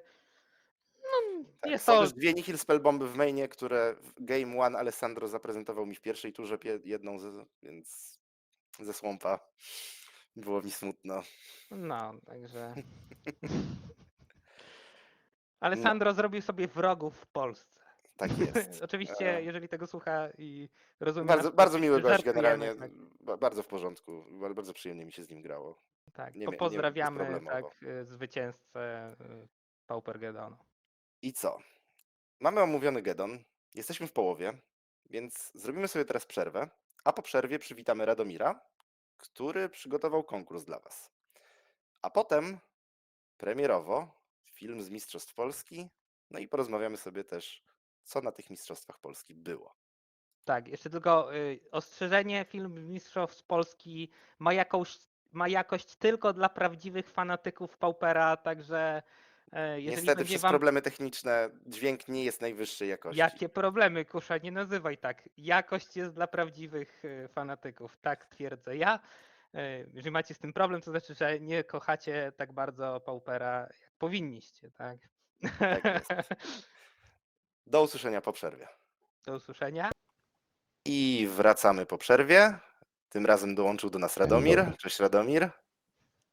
Cześć wszyscy. Więc mamy tutaj Radomira i Czacze. dwóch wielkich polskich brewerów, którzy obaj starają się złamać różne Ogromnych. archetypy. Radomir ostatnio Arystokraci, Czacza już od ponad roku próbuje złamać Storma. Pytanie do was, Tak, w panowie. różnych smakach, tak. Czy Pauper jest najlepszym miejscem do brewowania? Czy jest lepszy format? Jeżeli No to chodzi ja- o kwestie cenowe, to nie ma. To Bardzo taka prawda, sprytna jakby odpowiedź. myślę, że wiele osób by odrzuciło to, że muszą nagle na te wszystkie karty, co chcą, wydać po parę tysięcy, gdzie ja za tam powiedzmy parę tysięcy mam wszystkie komony, tak, można kupić z kart marketu, także pod tym Tak, względem. to jest w sumie bardzo ciekawa odpowiedź, bo chciałem powiedzieć, że nie wiem, bo nie brewowałem w zbyt dużej ilości formatów i uważam też, że no jakieś Legacy na przykład albo Modern mogą być już no, dość rozwiązane. Oczywiście jak przychodzi tylko nowe MH, to przestają być rozwiązane, no ale ze względu na mnogość kompetytywnych osób, to tam szybko wynajdują się najlepsze kombinacje. No, Pauper ma tych kart grywalnych w sumie dużo. Wiele z nich po prostu jest gdzieś tam zakopanych w przeszłości i jak tylko pojawiają się nowe karty, to trzeba szybko po prostu przebrnąć przez całą historię, żeby zobaczyć, czy coś przypadkiem tam nie gra, nie synergizuje dobrze. No, ale szczerze mówiąc, to odpowiedź Czaczy jest o wiele lepsza, bo rzeczywiście mam całą szafę kart i po prostu jak przychodzi mi na myśl jakiś deck, to biorę, składam go i mogę iść na FNM-a. Tak naprawdę to najczęściej brakuje mi dosłownie jakiegoś playsetu czy dwóch, który muszę dokupić. Najczęściej łatwo zdobywalnych kart, choć z tymi starszymi może być czasami trochę problem. Tak. Chociaż na przykład jak wyszedł Broodscale, to akurat właśnie dzisiejszą nagrodę, okazało się, że mam tylko 2 sztuki, więc stwierdziłem, że no i tu też właśnie warto wiedzieć, jakie karty są, bo kupiłem je jeszcze po prostu za dość tanie pieniądze. A akurat stwierdziłem, że nie będę sprzedawał z ogromną przebitką, bo nie chcę zarabiać na kolegach pauperowcach, więc stwierdziłem, że to jest świetny moment, żeby po prostu rozdać dobre karty i może ktoś zrobi z nich użytek. Tak jest, ale nie rozdajesz tych kart kompletnie za darmo, bowiem przygotowałeś Nie. zagadkę. Tak. Dwie kulki Zagadka herbatka. jest trochę dla brewerów, chociaż może tak naprawdę każdy ją rozwiązać. Zagadka jest w sumie prosta i trudna, ale żebyście, ponieważ zagadka jest na czas, to żebyście wysłuchali mnie uważnie do końca, to zacznę od zasad, a potem dopiero powiem, jaka jest zagadka. Tak jest. A W tym może ja momencie mam tylko, Więc- a może jednak, żeby miał Mhm. każdy szansę przeczytać, to może najpierw wkleimy i ty będziesz omawiał te zasady? tak, w sensie wkleimy To znaczy, teraz zasady. Wklejmy na końcu, ja chciałbym po prostu powoli wyjaśnić te zasady i jak będę przy ostatnim punkcie, to w tym momencie wtedy możesz wkleimy, wkleić, dobrze. żeby Dobra. naraz można było, żeby ujawnić od razu pytanie, nawet jak ktoś nie Niestety ma zasady łącznie słuchawek mają na ponad sobie. 500 znaków, więc będą wklejone w 2 wiadomościach, ale spokojnie, będzie do znalezienia na czacie. No nie przygotowałem tych zasad, nie zoptymalizowałem, po prostu napisałem je tak trochę, żeby samemu wiedzieć, żeby niczego nie ominąć, bo w konkursach, gdzie jest coś do wygrania zwłaszcza, bardzo ważne są jasne zasady.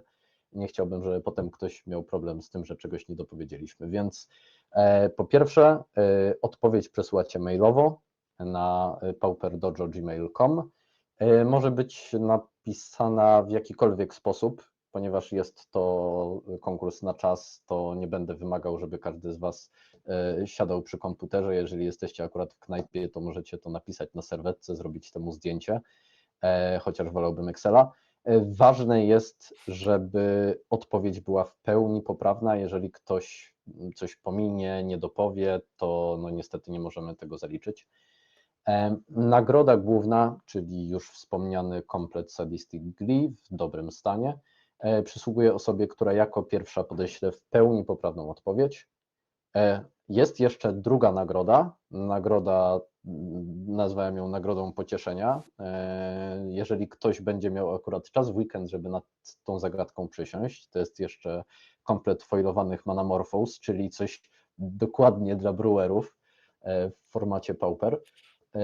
I po prostu, jeżeli do końca niedzieli, a koniec niedzieli ja akurat uznaję 23:59, nie, akurat nie wiem, poszliście spać o 2:00 w nocy, więc to jeszcze nie jest poniedziałek, do 23:59 w niedzielę można nadesłać odpowiedź, kto rozwiąże zagadkę z użyciem jak najmniejszej ilości kart, czyli aktywując jak najmniejszą ilość kart przez cast albo ich umiejętność, ten wygra tę nagrodę dodatkową. No i tak, zagadka jest oczywiście to Pauper Dojo w formacie Pauper, więc deck musi być na dzień dzisiejszy po prostu legalny w formacie. Drugie założenie, oponent nam nie pomaga w tym, oponent nic nie robi, oprócz tego, że zbierasz szczękę z podłogi. No i teraz możesz, Czacza, wkleić To ja będę wklejał. treść. W sensie będzie Wklej albo... zasady konkursu. Tak, więc Część pierwsza i część druga. oto zagadka. Przeciwnik jest na play, my jesteśmy na draw, obaj kipnęliśmy 7-kartowe ręce. Podaj w kolejności pełną listę akcji, jakie wykonujemy, żeby zabić oponenta w turze 0, czyli w jego upkeepie. To jest zagadka. Myślę, że Jest to możliwe w powtórz Pauperze. Radomir jeszcze raz, żeby wszyscy dobrze zrozumieli, żeby dotarło. Żeby dotarło, gramy w Paupera, przeciwnik jest na playu, my jesteśmy na draw, zaczynamy z 7-kartowymi rękami, jest upkeep oponenta i my go zabijamy. I waszym zadaniem jest podać dokładnie w kolejności, jakie akcje wykonujecie, żeby waszym magicznym deckiem tego dokonać. Jest taki legalny deck w Pauperze, który to potrafi. Pewnie szansa na to jest jak 1 na 2 miliardy, znając i kombinację, więcej. albo i mniejsza, ale jest to możliwe. Zależy jak dobrze tasujesz. Wiemy, że są co najmniej dwie różne drogi, bowiem Radomir znalazł jedną i my z Czaczą znaleźliśmy drugą, więc na pewno się da. Tak, testowane było na kolegach, czy jest to zagadka rozwiązywalna, więc mam nadzieję, że to jest fajna zagadka, która sprawi wam dużo przyjemności.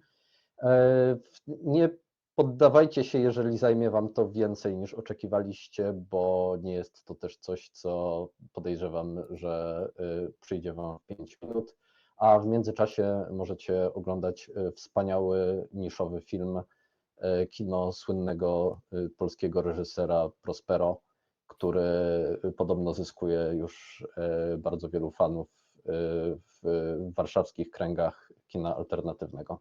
Pomimo tego, że jeszcze film nie wyszedł. Ja jeszcze raz tylko są głosy. za ciebie, Radomir, trochę powiem, że kto najszybciej ten wygrywa, na maila pauperdojo@gmail.com. Najszybciej gli, a kto użyje najmniejszej liczby kart, liczone poprzez karty, które zostały aktywowane lub skastowane, ten dostanie Manamorphose. Tak, ale to już do Tak końca weekendu, tak? Tak jest. Tak Ze jest. zwycięzcami będziemy się Dokładnie, kontaktowali więc tym też drogą drugim- mailową najprawdopodobniej w odpowiedzi. Tak, ja tych maili teraz nawet nie mam dostępu do tej skrzynki, więc nie dowiemy się, kto jest zwycięzcą w tym odcinku. W przyszłym odcinku ukradnę 10 minut, żeby omówić odpowiedzi wygrywające, a także najciekawsze, ponieważ myślę, że niektórzy pójdą w bardzo dziwnym kierunku, jako że na przykład nasza dwójka rozwiązała to zupełnie inaczej. Odpowiadając Proboszcz, Proboszcz jeszcze na twoje pytanie, pytanie, tak. Czy draw w turze 0 mogę ustawić jak chcę? Możesz sobie zestakować deck w jaki sposób chcesz. Masz 7 kart na ręce takie, jakie chcesz.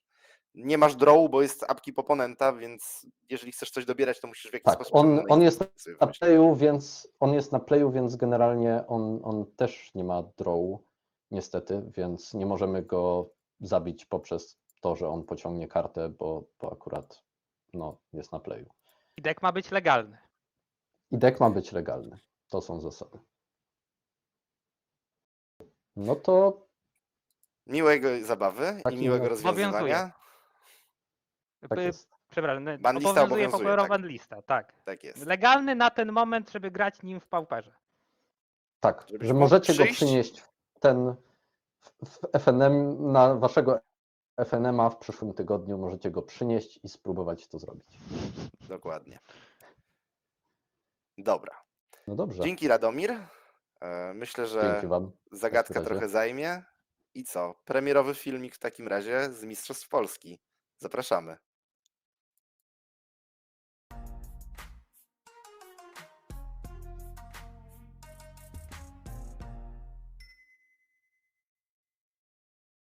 Cześć, witam Was na Mistrzostwach Polski Paupera. Jest 30 listopada 2024 roku, jesteśmy w Warszawie przy ulicy Bobrowieckiej 9.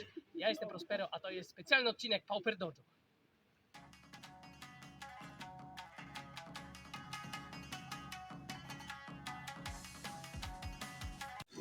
Turniej niedługo się zaczyna, gracze powoli się zbierają, trwa kompletowanie deków, jeszcze spisywanie decklist. W tym momencie zapisanych jest 90 graczy, więc zobaczymy, czy przebijemy setkę, ale to już jest nadal bardzo, bardzo dużo. Znaczy, że zjechali wszyscy, praktycznie zjechali wszyscy. Siemanko, jest ze mną Mateusz Ślęzak, znany na Discordzie jako Szlaki, czy Człowiek Pauper. Widzicie po liczbie klaserów, ile ma rzeczy ze sobą, bo tak naprawdę to jest człowiek, który ma wszystkie karty Paupera i żeby było śmiesznie je sprzedaje, więc jeżeli czegoś Wam brakuje, czegoś potrzebujecie, to na pewno Mateusz Wam to załatwi. Jeżeli czegoś nie będzie miał w tym momencie, to myślę, że możecie do niego pisać, bo on Wam te karty po prostu wyszuka i sprowadzi. Jeżeli chcecie natomiast sprzedać, do przodu, to chłopaki. też Mateusz jest waszym Przepraszam. człowiekiem, bo Mateusz też skupuje wszystkie kolekcje, żeby potem je oczywiście sortować i do naszego pauperowego krwiobiegu wpuszczać.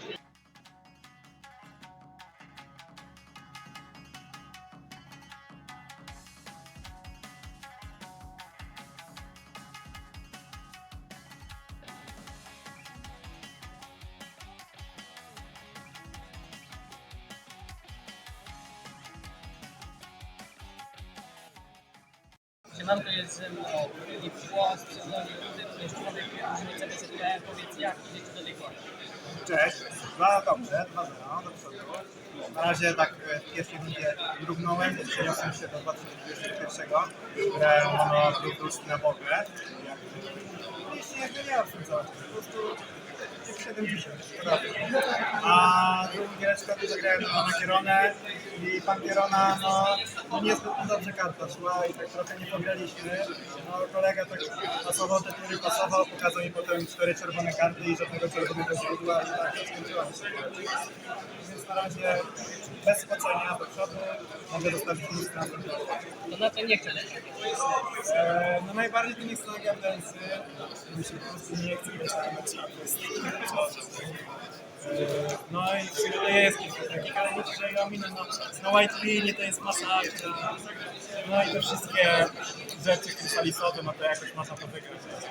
Też wolałbym mieć.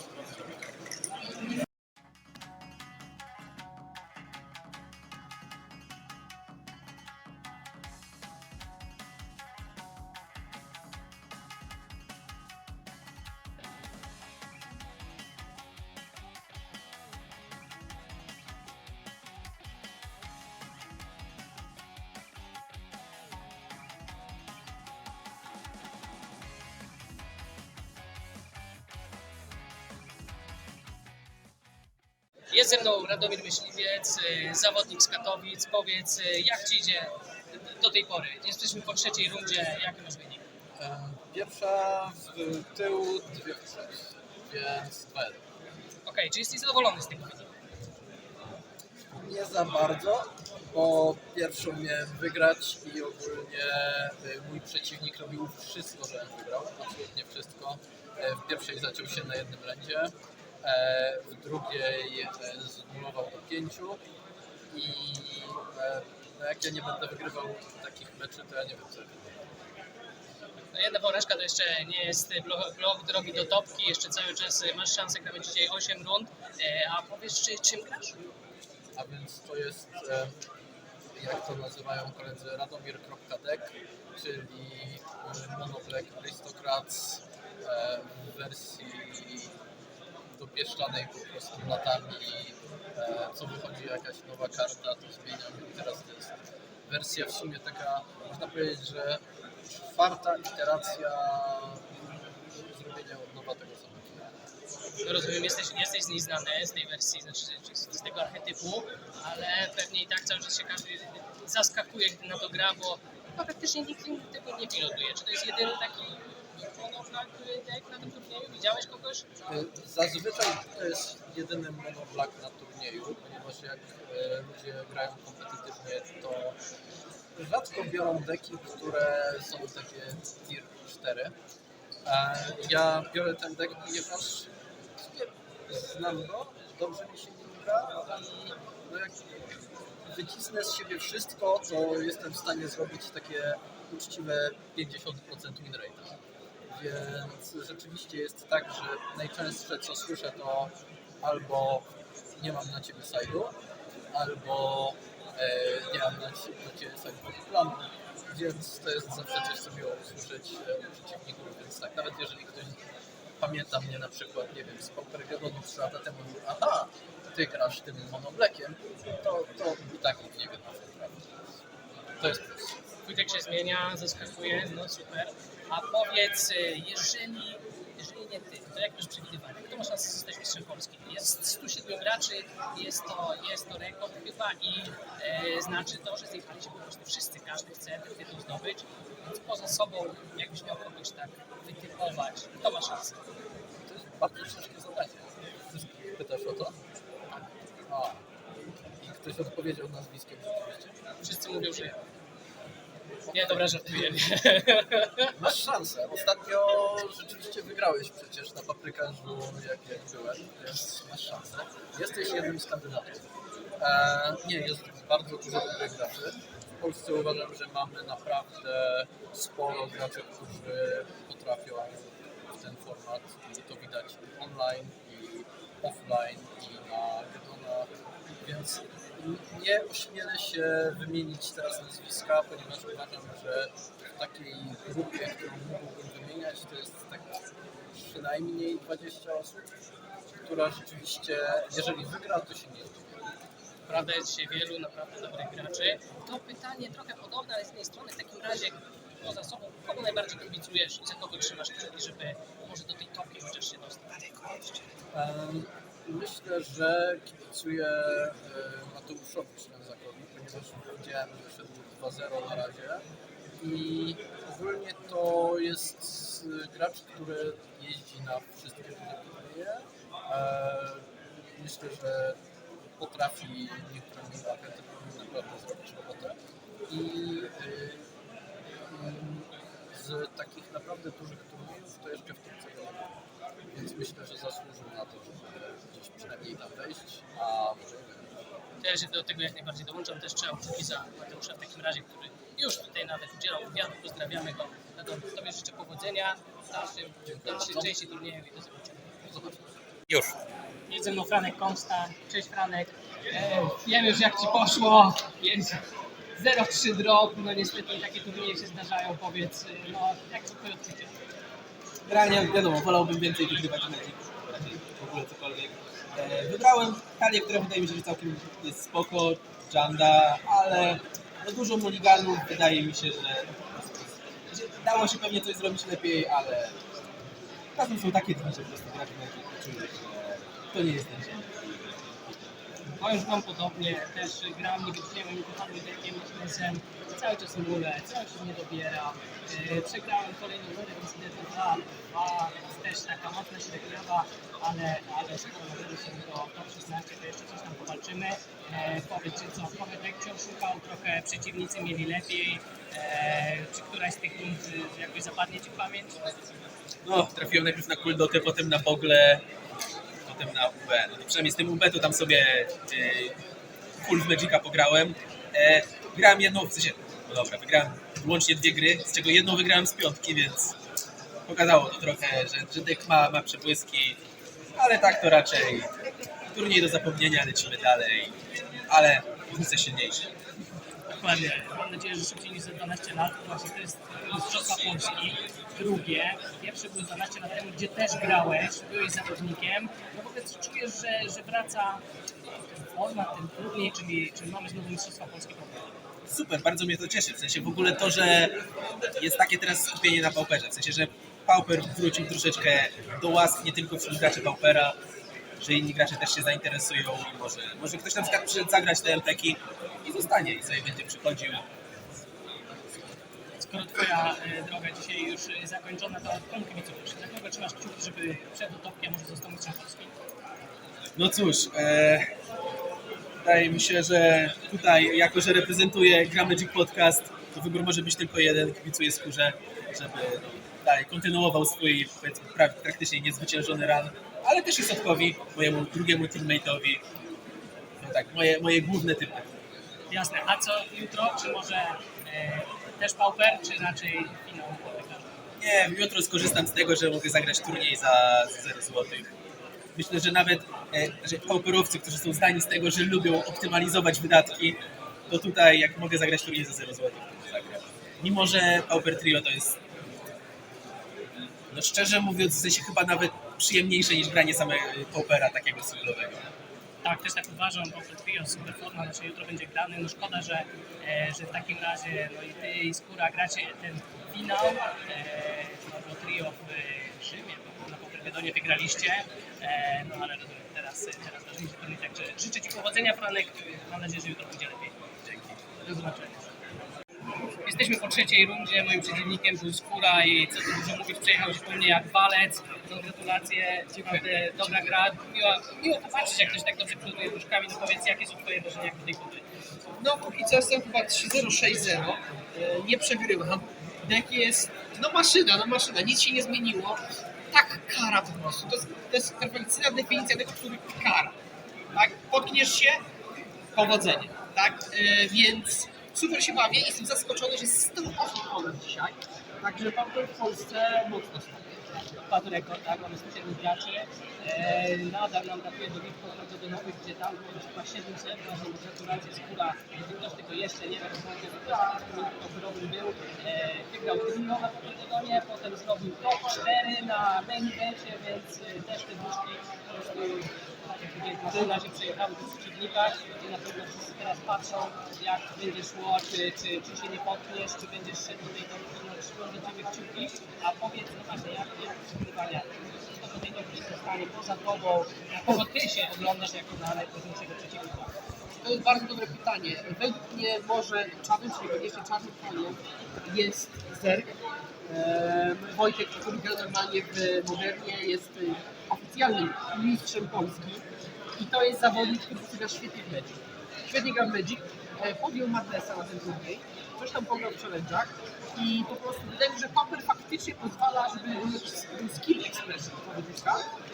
No i u niego jest co ekspresjonować, więc myślę, że Wojtek to jest mój tak. Dziękuję.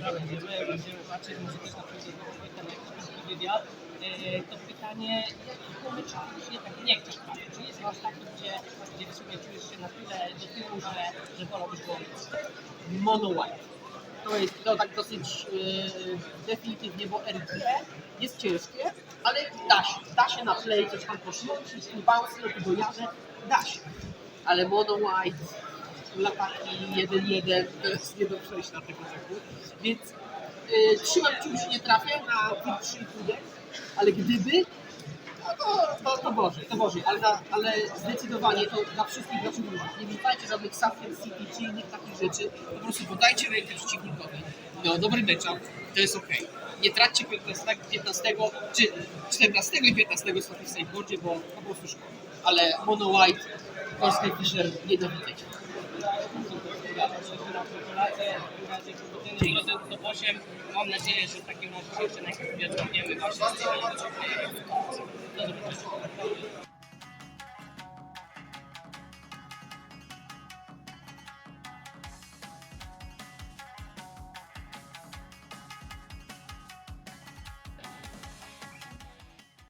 Jest ze mną Dawid Czeczkowski, pseudonim Chargeman. Jesteśmy po czwartej rundzie, gdzie Chargeman po prostu szybko mnie rozniósł 0-2. No, szybko gratuluję, naprawdę w twoich rękawkach się dobrze narobić. Jak są twoje odczucia, jak do tej pory ci idzie? Do tej pory jest 3-1, wygrałem tylko na Serwofoga, na początku nie wiedziałem co kipuję, no ręka wydawała się dobra na wszystko inne, no, oprócz na niego, nie Zaryka nic nie robiła, tam chyba tą presję. Potem tam nic nie dobierałem od każdej tury, no to tak wyszło. No do tej pory tak się spisuje, tak jak ma być, nie spróbowało mnie jeszcze mega, albo nie zabrakło mi lampu, tak jak ten deck ma często w zwyczaju. No grywam go już tam ponad miesiąc prawie na modo, na różnych turniejach, więc czuję się w nim pewny. Chociaż uważam, że najlepsze co do tej pory zrobiłem, to wczoraj poszedłem o 22 spać, spałem gdzieś 8 godzin. Szczerze czuję się najlepiej od... Nie było turnieju, na którym czuł się po prostu lepiej. Sen jest super i polecam wszystkim, którzy właśnie będą grać takie turnieje na 8 godzin. Tak. Secret Day będzie kowy, wyspać przed turniejem, więc no może to będzie trzeba trzymać kciuki. Zarówno teraz, żebyśmy wszystko ciągle moje daje gdzieś jeszcze, może mi to popchnie do góry. 4 rundy przed nami, pytanie, co byś chciał pominąć, jak innego, który walczy tak Ciężko powiedzieć, no najbardziej nie chciałbym pominąć jakichś deków w białym, Cowgatesów, tak, no, z racji tego, że nie ma ich za dużo w mecie, na przykład nie ma w sajdzie Termoside'ów, tak, ale tylko Duresy, więc jakby no, ten deck jest bardzo ważny, Dusty bardzo bym nie bał. No i może nie chcę trafić tylko na kolejnego Foga, bo nie grałem tego mecza jeszcze wcześniej, ale no to nie czuję, że to nie jest za dobry mecz. Gdzieś naprawdę dobrze dobrać na początku. I nie chciałbym minąć mocnych graczy, chciałbym do końca grać tylko i wygrywać. Już nie wiem, czy chcesz trafiać na listę BZPL, czy nie chcesz? Ogólnie nie chcę trafić na listę BZPL, no bo wolałbym, żebyśmy się wszyscy spotkali jakoś w finale i się ominęli, tak? Na kogo patrzysz tak jako na takiego technicznego przeciwnika, bo że cieszy, że on ma największe szanse zostać mistrzem Polski. Znaczy no, na pewno z naszego zespołu, jeżeli chodzi o to, to gra jest z Rudy Kami, która gra kilku lat i szedł 3-0 teraz. To jest bardzo mocny zawodnik. No skóra też z buźkami, tak idzie ostatnio pokazał na to stać, więc no, też nie chciałbym na niego trafić. Ogólnie właśnie na te meczapy to nie chciałbym trafić na buźki. To jest meczap do wygrania, ale no, czasami po prostu nic nie zrobi. Na to nie chciałbym trafić. No, Proboszcz, z ekipy katowickiej, tak. No, wszyscy ci dobrzy gracze, którzy tam zawsze jakoś w top 8 się spróbują, no. Na pewno będę czuł stres grając na nich, no ale staram się dać wszystko z siebie, tak. Charakter pościgi. To jest 101 graczy, więc wszyscy przyjechali z Mistrzostwa Polski, każdy jest mistrzem. To trzymam kciuki dalej za ciebie, życzę ci wszystkiego dobrego i do Zaskoczyć.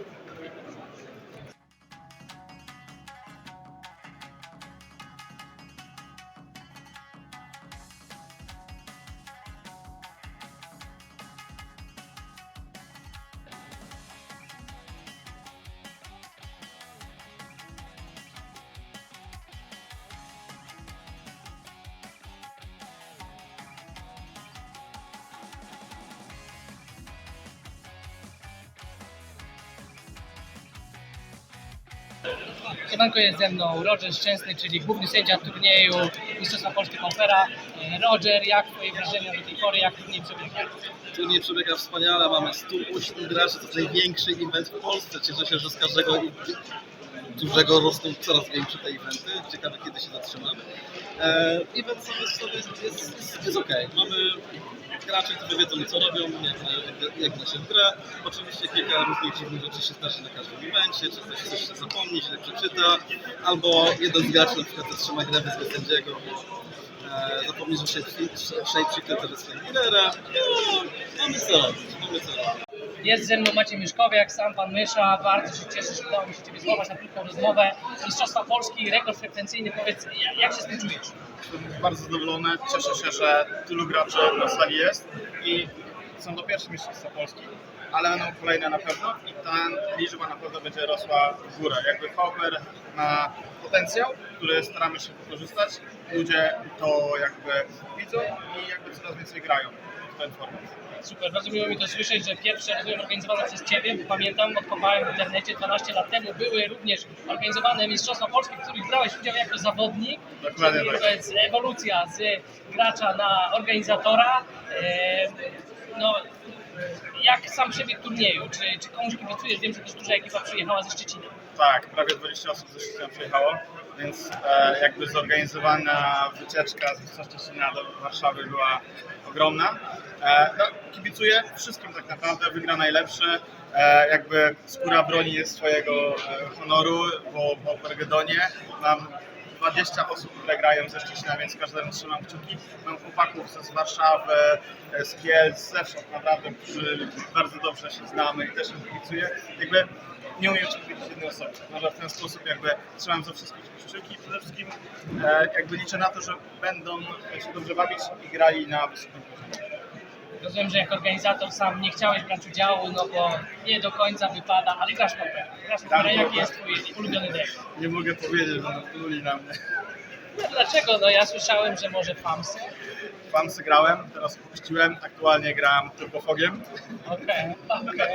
Więc jakby nie jest to zbyt ulubiony jakby deck, ale tak, gram tylko Bogiem, bawię się przednie, gorzej jest z moimi jakby oponentami, ale nigdy jakby nie spotkało mnie to, że zabrakło mi czasu, gram bardzo szybko, tylko na modo czasem mi brakuje, ale to już inna bajka. No to super, ja nie pluję, czy jak grasz szybko, czy jak grasz wolno, turbo ciężki deck, więc też szacun. A powiedz, czemu nie ma drużynowych mistrzostw polskich? Chcieliśmy na początek zrobić indywidualne, zobaczyć co zażarło. Jakby nie mówię nie, nie mówię tak, jakby wszystko jest do przeanalizowania i jakby tak naprawdę przegadania z Commonem, bo dzięki też jakby oni tutaj z nami organizują, jakby są przy nas, jakby promują, więc jakby trzeba po prostu porozmawiać, zobaczyć i ocenić, co jakby gracze chcą. Super, pozdrawiamy Common Magic, Ryszard, bardzo Ci dziękuję za tę rozmowę, wiem, że masz dużo obowiązków, także mam nadzieję, do zobaczenia. Do zobaczenia, dziękuję.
Witam Cię z powrotem.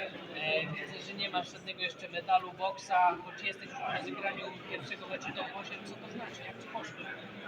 Trafiłem na ścianę. I ja już się żegnałem tak naprawdę z tym turniejem, bo to przeciwnik zaczął mi od tam Sentinela w turze pierwszej. Mój deck tego nie przechodzi po prostu. Ale wygrałem. Wygrałem cały mecz i ja nie wiem, co się stało. Plot Armor nadal działa z zeszłego tygodnia. No i będę grał zaraz top 4.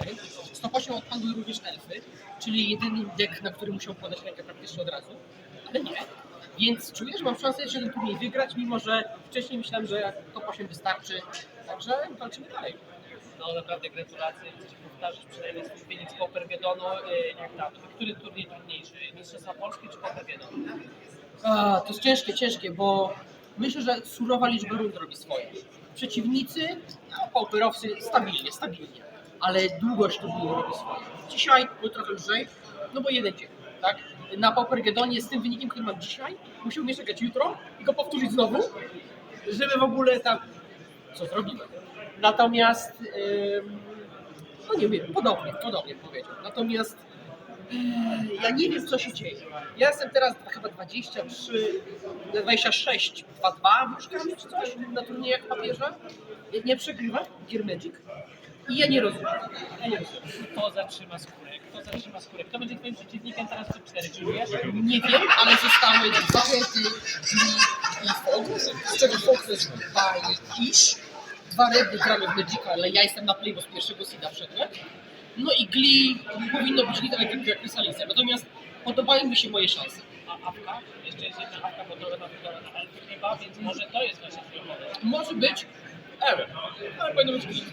No nie dobrze. No to powodzenia w takim razie i może się widzimy w rozmowie po top 4 i po powodzenia. Dzięki, zobaczymy.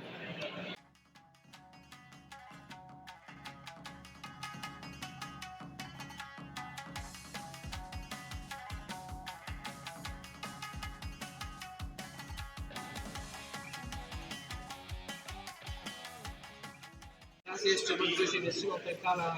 Gratulacje zawodniku, który doszedł do top 8. Jest obwieszony medal, 2 boksy, masa różnych rzeczy. Jak poszło w waszym ostatnim? Wydawało mi się, że była to piękna gra, nie zapomnę i nigdy wydawało mi się, że nie powtórzę streaku 6 gór z tamtego meczu. Okazało się, że było to możliwe, ponieważ tym razem było ich 7, wybrali 14, ale gra była fantastyczna, ponieważ przez 5 turniejów różnica była też nie rozumiem, więc był dalej strasznie. Niemniej jednak gra była niezwykle emocjonująca.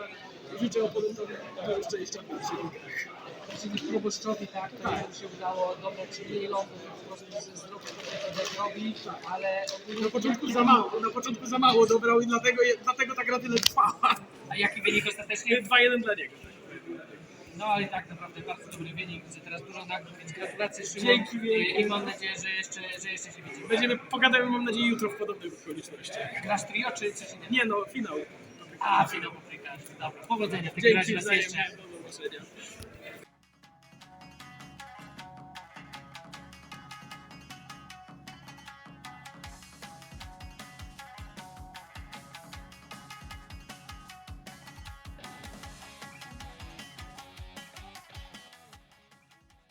Cześć Kuba, gratulacje, raz jeszcze się widzimy.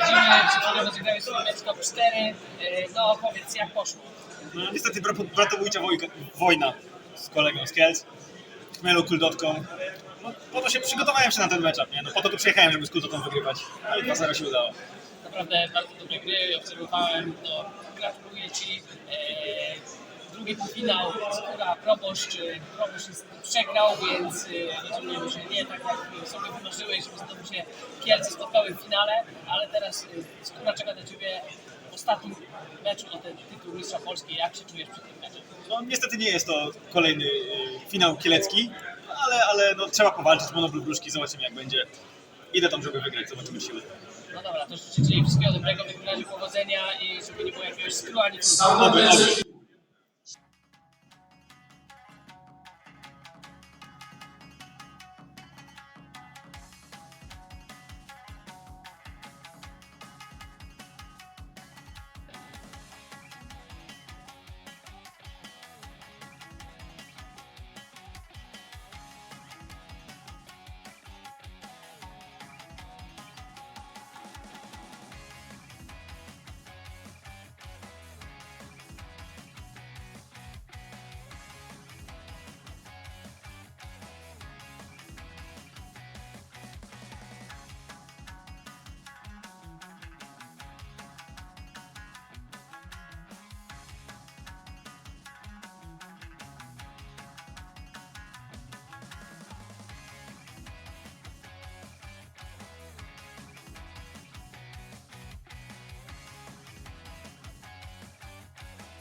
nic nie zrobię, same landy. Tyle ustawiliśmy, kurde, nie? Jaki paprykarz? Szczeciński. To czekaj, bo to lżejsze jest, mogę robić tak, patrz. Dobra, ready? Zrobię parę opcji, dobra? Jeden. Drugi. Za wysoko wychodzisz za ten. O. No. Chciałem wziąć ninja. Ninja wychodzi słabo, bo widać kreskę na dole i to mi się nie podoba na zdjęciu. Tak? Też będzie słabo, też będzie widać. Tak? Tak jest. Dobra? Musi być wróżka. Ale i tak wybiorę tylko jedno, więc co byś nie kombinował, to i tak jedno wrzucę, więc... My wrzucimy więcej. O Jezu, i muszę jeszcze kucnąć do typa, nie? To teraz ci obiecuję, że wybiorę ci najgorsze, nie? Dobra, któreś musi być fajne. No skóra, w końcu zdobyłeś z wróżkami pucharek. Naprawdę szczere gratulacje i to ten najważniejszy. Zostałeś mistrzem Polski. Chyba nie potrzeba więcej słów ode mnie, bo naprawdę zrobiłeś dzisiaj wszystko. Gratulacje. Jak podsumujesz ten turniej? Nie wiem co powiedzieć. Wygrywam bardzo dużo. Jestem teraz jakieś 30, coś tam, nie wiem.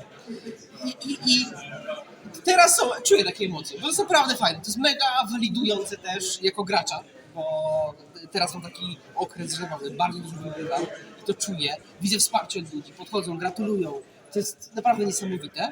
I cieszę się, że mogłem przyjść do tej społeczności i być najlepszy. To jest fajne, to jest fajne. Mega, naprawdę w takim razie teraz imprezuj, uczci to zwycięstwo. Ja jeszcze raz Ci szczerze gratuluję i przyszedłeś Paupera w Polsce, jesteś najlepszym graczem w naszym kraju. Dziękuję.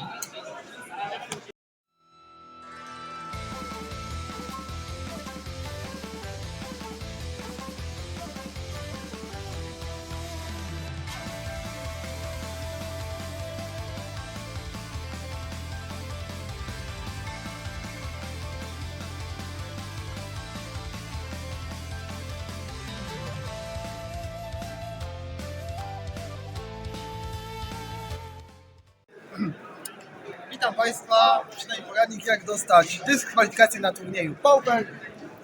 Dzień dobry, BDOS. Ten gracz już nie zagra.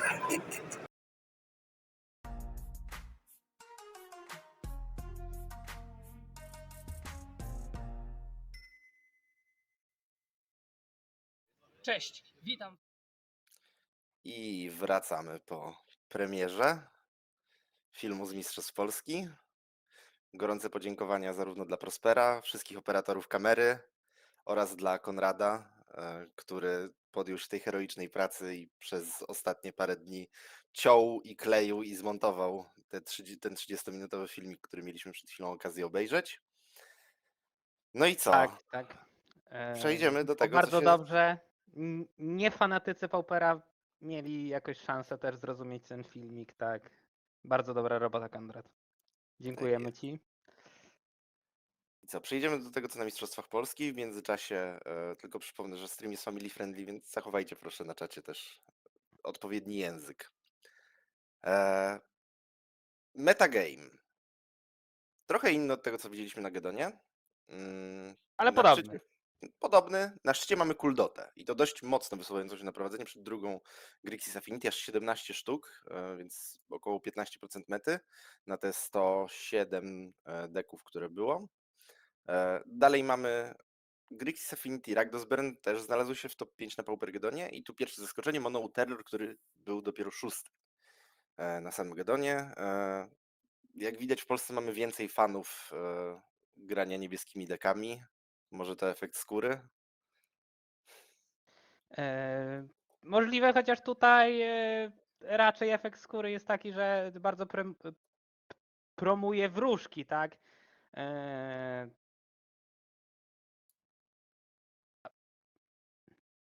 Może skontynuuj, bo mi wypadło z głowy, co chciałem powiedzieć nagle. Tak, dalej mamy Gruul Monsters, który również się znalazł i dopiero na 6. miejscu Jund Glee tylko 6 deków. Do tego Golgari Glee tylko 1 dek, tam gdzieś dalej mamy, więc łącznie tylko i wyłącznie 7 na 107 list to Glee. Glee nie jest zbyt popularne w Polsce. Może to przez to, że Gli ciężko zdobyć, tak, jako samą kartę, tak. Może to przez to i jest dość drogie jak na kartę do Paupera. Ale to taka pierwsza myśl, jaka mi przychodzi, dlaczego jest tego mało. Kiedyś też tam rozmawialiśmy o tym, że ta meta w Polsce pauperowa jest bardzo. Gracze lubią swoje pet deki, tak? I będą nimi grać zamiast wyboru jakiegoś najlepszego deku. Część oczywiście tego to zrobi, ale jednak widzimy tutaj, że gracze lubią grać własnymi dekami. Nieważne, co ta meta jakby przyniesie. Mamy tu między na przykład znalazł się jeden Zubera Storm, tak? Tak Nie jest. wiem jak poszedł, ale domyślam się, że niedobrze, tak? No w Jakby top 8 go nie zobaczyliśmy akurat. tak, tak. Czemu tyle dużo Kuldot? To może być też próba rozgłoszenia tego turnieju Mistrzostw Polski Paupera wśród ludzi z innych formatów. A jaki najlepiej deck się gra w formacie, którego nie wiesz, co możesz się spodziewać? Jest to agro, spalenie, tak, bo Bardzo tutaj masz. prosty plan, Tak, proaktywny, nie wymagający znajomości formatu. tak. Do tego widzisz, że ten deck jest jednocześnie. Możesz sobie łatwo zobaczyć, że to jest top 5 w Pauperze, tak, robi wyniki, więc na pewno jest to bardzo dobry wybór. Tak. Tak jest. Dalej mamy też UR Terrora, który nie pojawił się za bardzo na Paupergedonie, na pewno nie w tej topce deków. W 4 sztukach, no co na 107 osób stanowi jakąś tam znaczącą część mety. No Też prawie procent, tak. wydaje mi się, że to jest też kwestia Cztery. po prostu tego, że istnieją po prostu w Polsce gracze, którzy lubią grać UR Terrorem i nie przekonasz ich do tego, że może nie jest aktualnie najlepszym wyborem w tej mecie. Tak, on był metę temu bardzo dobrym wyborem i widzieliśmy graczy umiejących robić nim wyniki online, tak, ale teraz po prostu z racji tego, że combo weszło, jest bardzo konsystentne i szybkie, no niestety ten czerwony poszedł trochę, dostał trochę, tak, jakby no skredy też nie są najlepszym, tak, musisz mieć te landy w stole, żeby po prostu odpowiedzieć jakoś na tego Kryzalisa czy inne frety, może po prostu nie być nawet czasu. Tak jest, to już nie jest meta z glittersami, gdzie szybki skred potrafi po prostu zabić target i cruzujemy przez resztę gry bez większego problemu. Tak. Dalej mamy White Winnie, również średnio popularny wybór na Paupergedonie. Ma problemy z kilkoma dekami aktualnie w mecie, więc nie dziwi to, że pojawił się, ale nie aż tak mocno. I Giant Midrange pod tą nazwą, no tutaj tylko przychodzi nam zgadywać, że kryje się właśnie ten Wildfire, ta midrange'owa wersja, nie gardensowa. Tak, tak. Tutaj widzimy też, że następny Giant Gardens jest oddzielny, więc no, to Tak. chyba popiera twoje myślenie, tak. Tak, mamy też te właśnie gardensy, mamy bogle, ściany i UB wróżki. UB wróżki, które były świetną odpowiedzią właśnie na glittersy, ale znowu po wyjściu MH3 meta trochę przyspieszyła i to w taki sposób, że nie da się tym pojedynczym removal spellem wszystkiego załatwić, więc taka tempo kontrola trochę wypada po prostu z mety. Co dalej mamy jakieś one-offy, tak? No jest, mamy znalazł się ten UB Terror, elfy, Tak, po które dwie doszły sztuki do mamy top 8, jeszcze tak. elfy. Jedna sztuka doszła do top 8, pilotowane przez Doshiego, który tutaj grał ostatnio na Modo. No niestety nie poszło najlepiej, ale odbił się za to na Mistrzostwach Polski. Mamy dwie sztuki Dredge'a, dwie sztuki Mono Black Controli, czyli deku, który myśleliśmy, że wymarł już całkowicie, ale jednak jeszcze jakieś tam pojedyncze sztuki się go trzymają. I pytanie też, czy Mono Black Controla to jest ten deck, którym grał Radomir, tak? Który no nie jest Mono Black Controlą. Czy on Tylko może jest gdzieś arystokratami. inaczej nazywany? Chyba nie, z tego co widzę, więc może być po prostu właśnie jeden Radomir deck i jedna prawdziwa Mono Black Controla, tak? Tak, wpadło po prostu wszystko razem do jednego wora. No to co? Przejdźmy do deków w top 8. Na pierwszy ogień mamy UG Foga, filtrowanego przez Denisa Jerząbka. Deck na metę, w której nie ma zbyt dużo gli, wydaje się mieć bardzo dużo sensu. Deck, który większość deków takich agro jest w stanie bez większego problemu przejść. Ale że Fog może przejść agro, czy odwrotnie? Tak, Fog może przejść agro. Tak, tak, Bez tak. Tego większego ja się problemu. też przekonałem tam w trzeciej rundzie. Kipnąłem rękę Grixis Affinity, która by była no, w miarę dobra na wszystko inne, prócz na Foga, na który trzeba po prostu parę od samego początku i najlepiej familiarów.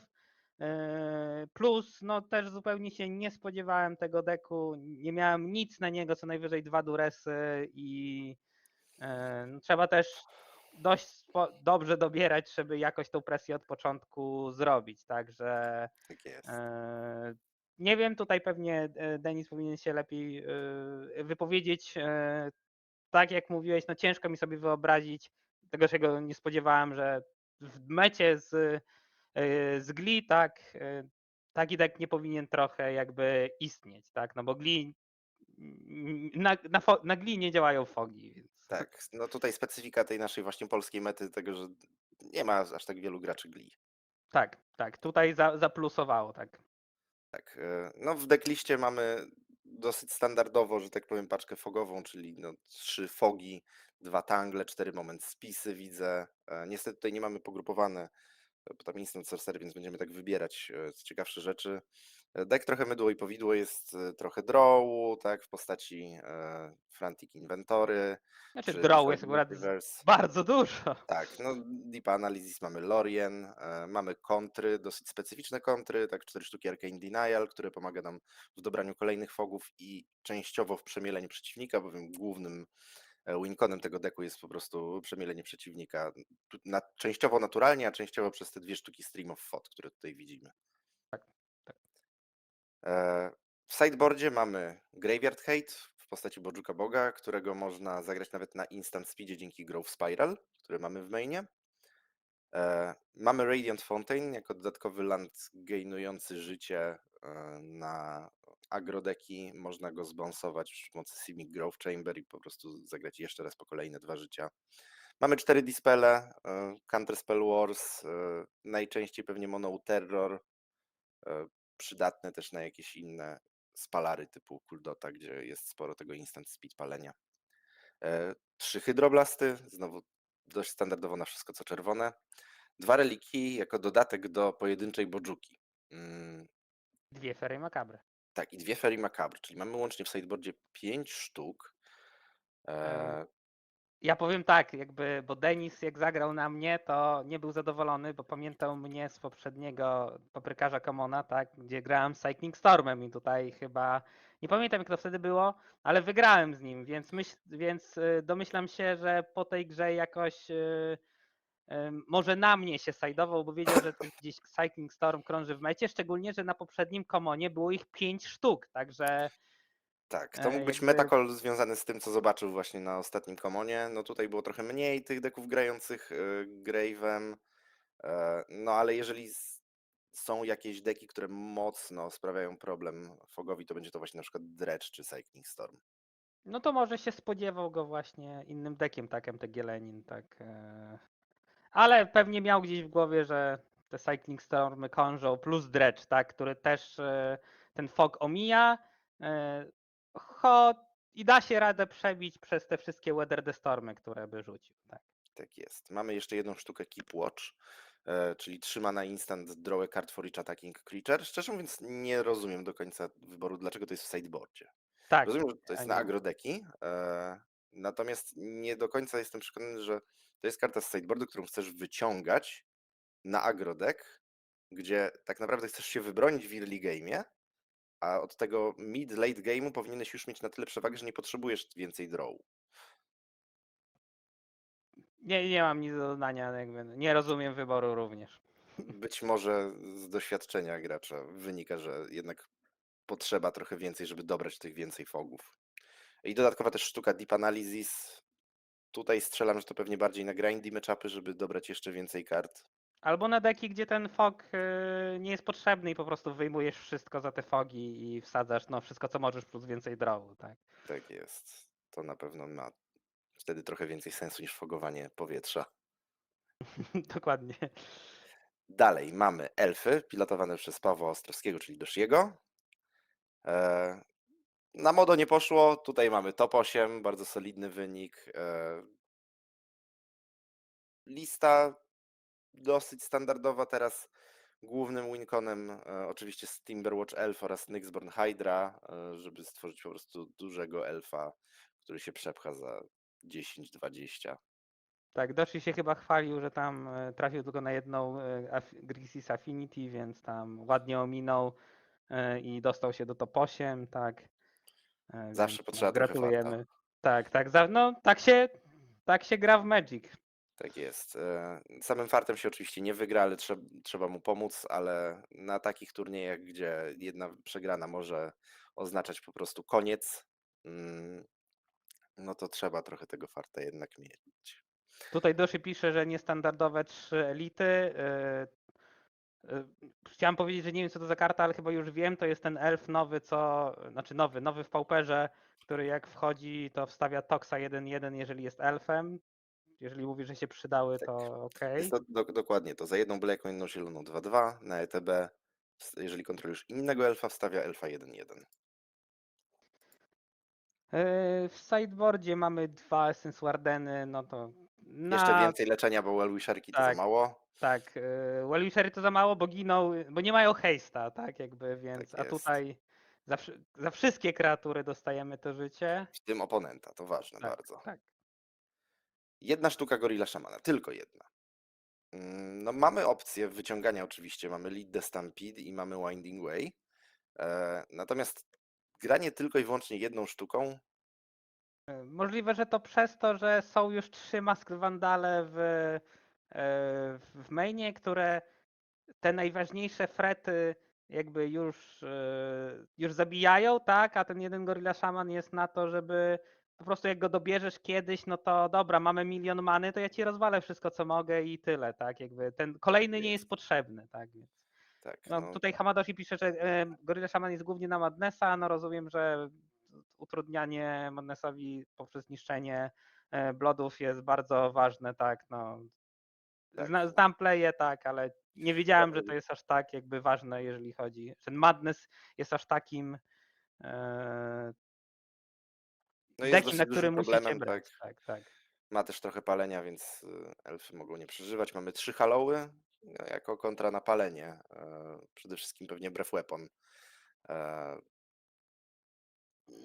Niektórzy wolą grać jakieś Blue Elemental Blast albo inne kontry, negaty. No jest to wybór. Mhm.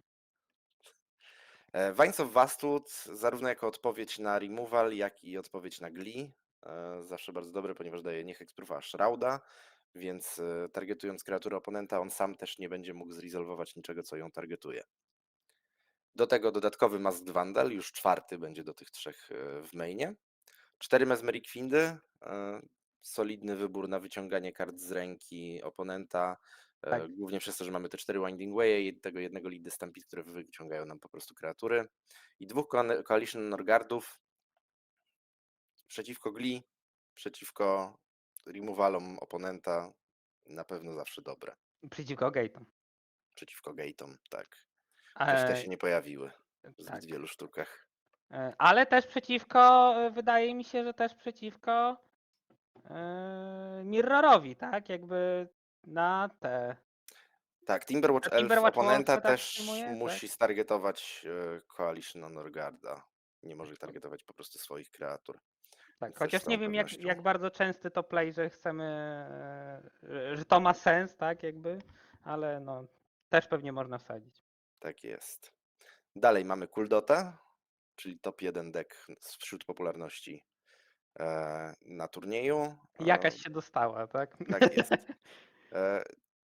Lista wygląda znowu bardzo standardowo, dużo oczywiście 4, 4 perkusjonisty nowe, o których już wspominaliśmy, 4 bushwalkery, raidery, lucky, epicure. Mamy 17 landów łącznie, jest 13 mountainów i 4 great furnace'y. Nie ma taplanda, który ostatnio jako 18 czasami się pojawiał. Niektórzy go preferują. Ja osobiście jak grałem Kuldotą, nigdy nie lubiłem grać taplandami. Jest to oczywiście bardzo duży problem przy ekipowaniu ręki. Jeżeli już wolałem grać 18 po prostu landem, jako 14 mountain odtapowanym. Mamy 4 chain lightningi, mamy mainowo 2 end the festivities, co w tej mecie wydaje się być bardzo dobrym wyborem. Przy 17 kuldotach łącznie na sajcie mainowe ND Festivities powinny błyszczeć. Tak, a czasami też znajdzie jakby zastosowanie w postaci rozwalenia jakichś właśnie toksów 0.1 spawnów, które bardzo skutecznie też blokują, przez co też Chrysalis jest bardzo dobry też na monoreda, no bo po prostu wstawia 3 ciała naraz i wiesz, dwie te kreatury zablokuje, więc nie jest bezużyteczny. Była też w tle właśnie wygrana skóry, myślę, co też sprawia, że te wróżki też istnieją jakby w formacie jest. i jeden po wszystkim, no większość deku ma jednak 1 życia. W No i dodatku przypomnijmy, że w związku z ostatnią zmianą zasad z rozdzielaniem damage'u przy blokach, nie trzeba już przy na przykład 2 blokerach rozdzielić najpierw lethal damage'u w jedną, a dopiero potem resztę w drugą kreaturę. Można je rozdzielić jak się chce, więc na przykład atakując Goblin Tomb Raiderem, który jest 2-2, możemy zostać zablokowani przez 2 Fraben Inspektorów, którzy są obaj 1-2, rozdzielić po jednym obrażeniu i dopalić oba ND Festivities. tak, tutaj Więc widzę, że MR Kawka się dziwi czemu Laki, to ja chyba przytoczę jakby wytłumaczenie Franka Komsty. On lubił je, bo one po prostu wchodzą i od razu zadają damage. Nie trzeba czekać na poświęcenie w przypadku, jak się nazywali ci, co 1-2 menes dostają, tak? tak, nie pamiętam. +2/+0 i menes za poświęcenie kreatury.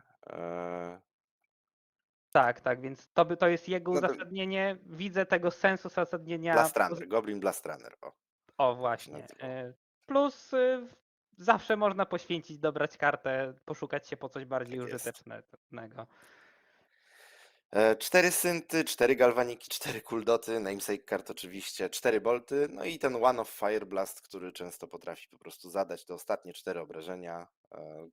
Tak zawsze mają, pamiętajcie. Zawsze mają, w szczególności południowoamerykańscy grinderzy w okolicach między tak 23 a 2 w nocy oni się tak najbardziej uaktywniają. Zawsze mają w tej trzeciej, czwartej turze Fire Blasta, żeby dopalić te ostatnie 4 obrażenia, które trzeba zadać. W sideboardzie mamy 3 Gorilla Szamany, hejt na Awkę, hejt na Rakdos Madnessa, 3 Casting to the Fire, hejt na Awkę i także na wróżki, w tym przypadku bardzo ważne. Kolejne 2 ND Festivities, zarówno na Mirrora, tak jak już mówiliśmy, czy też właśnie wspomniane wróżki. 3 Raze'y. Raze jest tutaj ciekawą kartą. Bardzo dobrze działa na kontrolę oczywiście. Na monstery. Oraz na monstery, dokładnie. Możemy oponentowi zniszczyć zaenchantowany land, no i możemy go efektywnie wyłączyć z gry.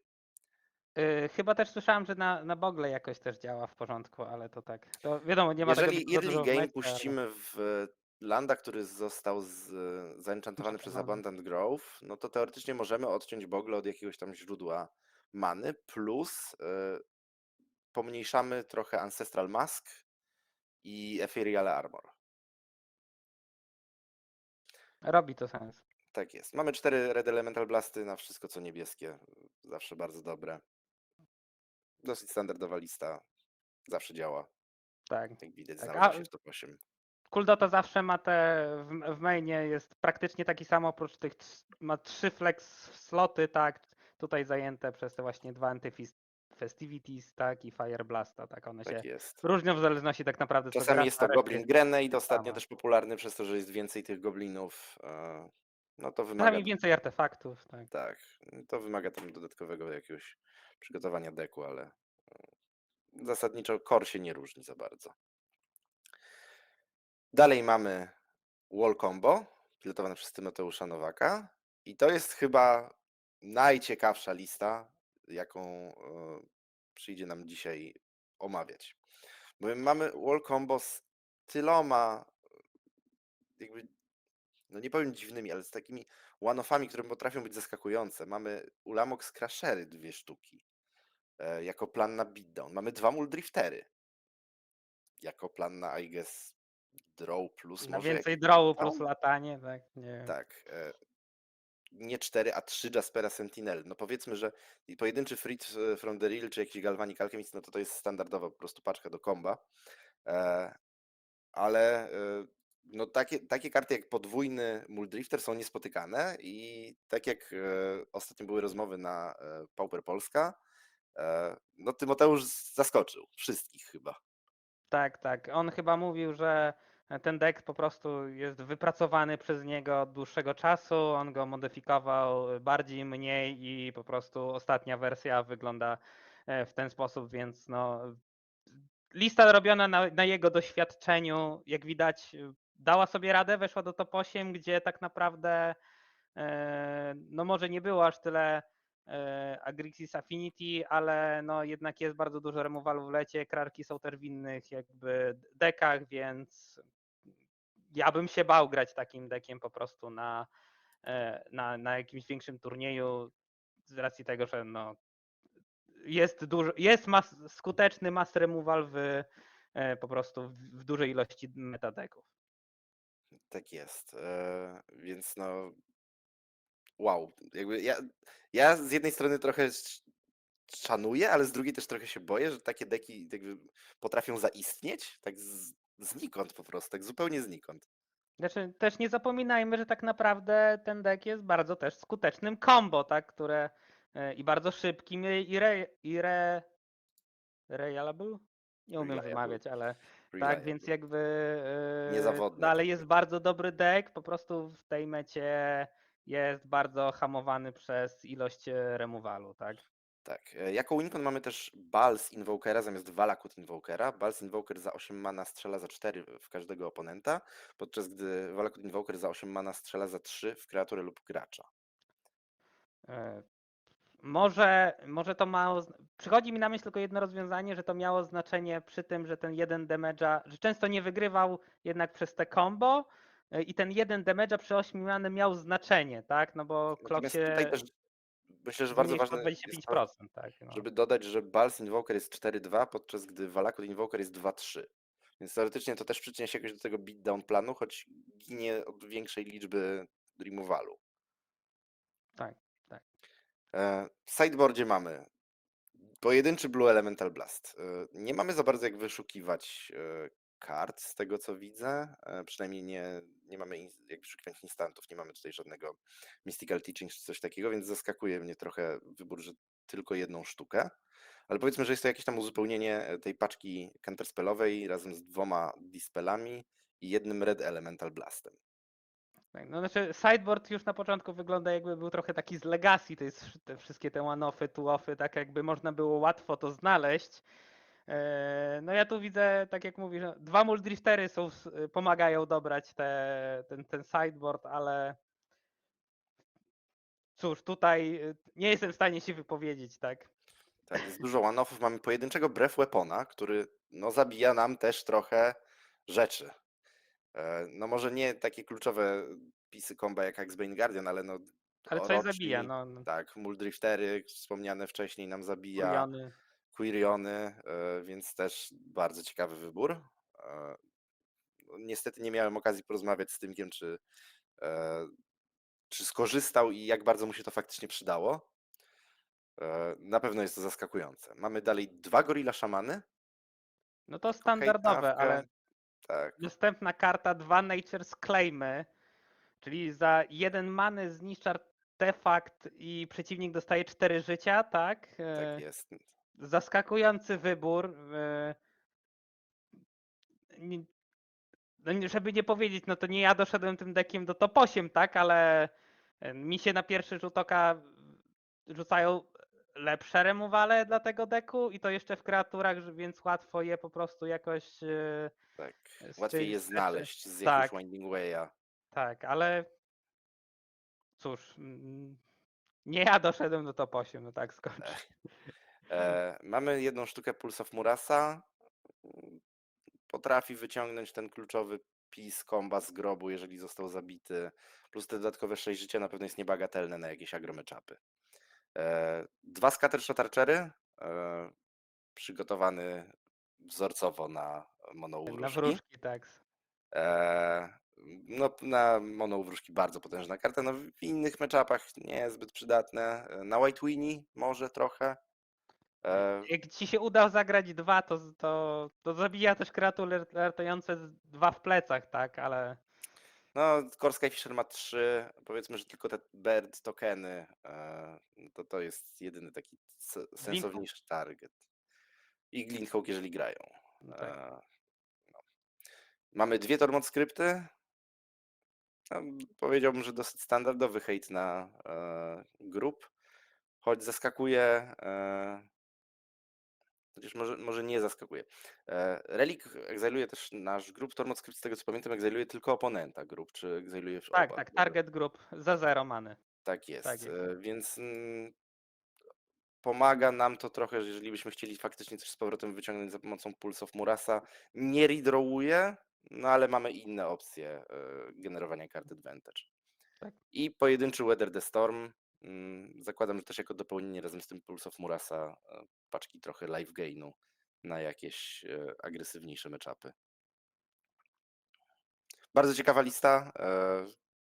Bardzo unikatowa, bardzo. Tak.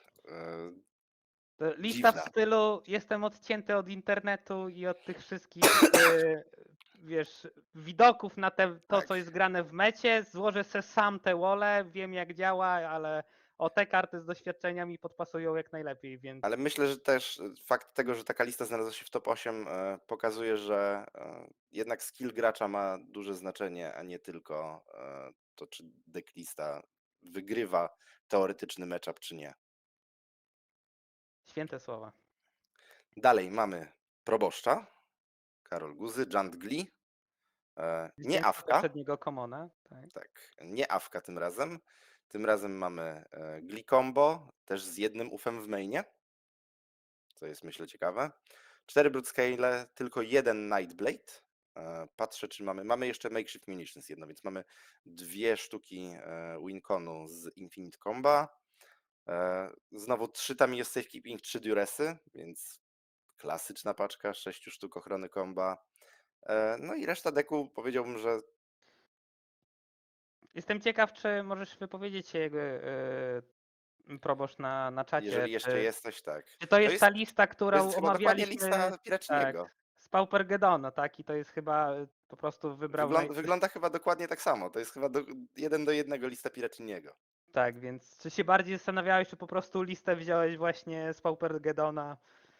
Możesz napisać, tak? Już omawialiśmy ją, więc Jest 1 do 1 z Paupergedonu, tak. No, Tak. zwycięskiego deku, tak jak zwycięskiej drużyny, nie powinno się nie się pewnie zmienia, tak. zmieniać. Tak. Tak, tak. Zadziałało, było zrobione top 4, więc Tak. bardzo też solidnie. Metacall się udał.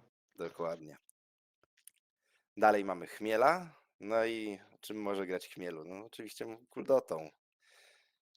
Nasz nadworny polski monored, wytatuowany Kuldociarz. symbol czerwony, no i jest czerwony deck. Kuldota zasadniczo, core taki sam, tak jak omawialiśmy wcześniej. Tym razem mamy tego jednego Goblin Grenade'a. Z tych 3 flex slotów, o których rozmawialiśmy, no to mamy ten jeden The Festivities, jeden Goblin Grenade i jeden Fire Blast.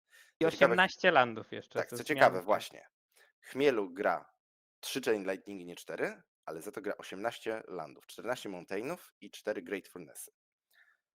Mi osobiście w tej 17-landowej wersji zawsze właśnie tak trochę brakowało, żeby tak mniej muliganować, żeby była większa jednak szansa dobrania tego drugiego landu. Jasne, czasami się stakuje na top deckach, że tak powiem, także nas fludzi, ale ten jeden land potrafi często zrobić te różnice.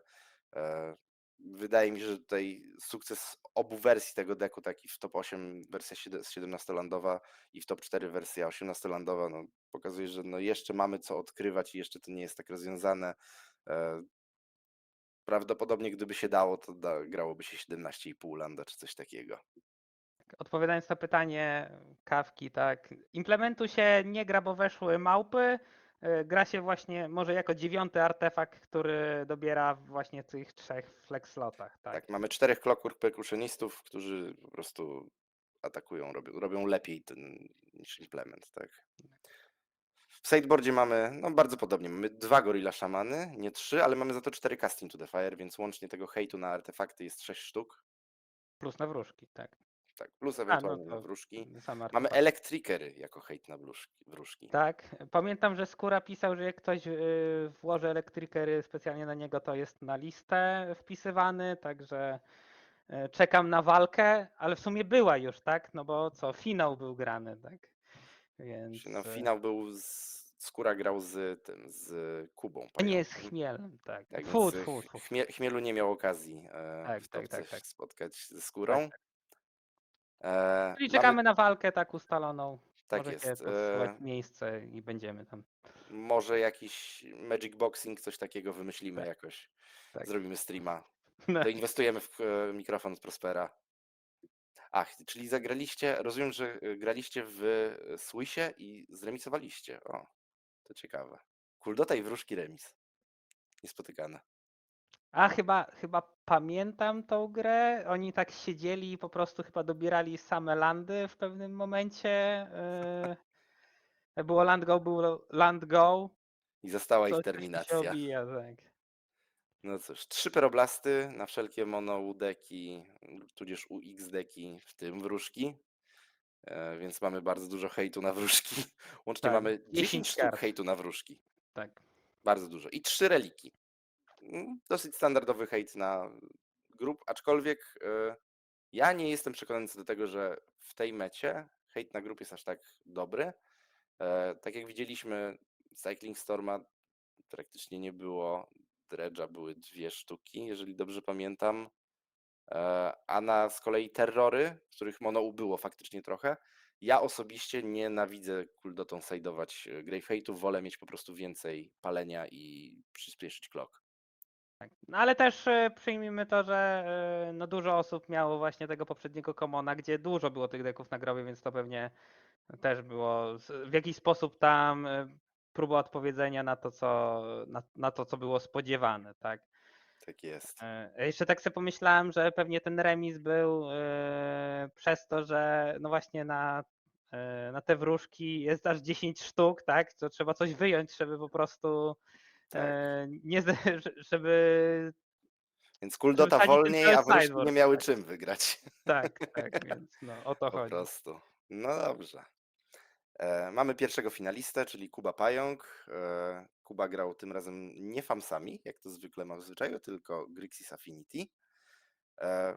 3 Clan Shamany w mainie, 1 Kenku, 4 Familiarów, 4 Enforcery, jest Makeshift, 3 Blood Fontanny, 2 Nihilki, 4 Ikory, 4 Galvaniki, 2 Toksyny, 4 Disputy, 4 Bargainy, 2 Castdowny, 2 Podcasty. Powiedziałbym, że dosyć standardowo tam z poprawką na pojedyncze jakieś sztuki, że niektórzy grają 3 Reconers Bargainy, a nie 4. Czasami się trafi 3 Toxin Analysis w mainie, czasami się gra Tak, tak. 1. Jedna z najbardziej standardowych list, tak. Czasami Tak. 3 podcasty zamiast 2, tak, jakby. Tak.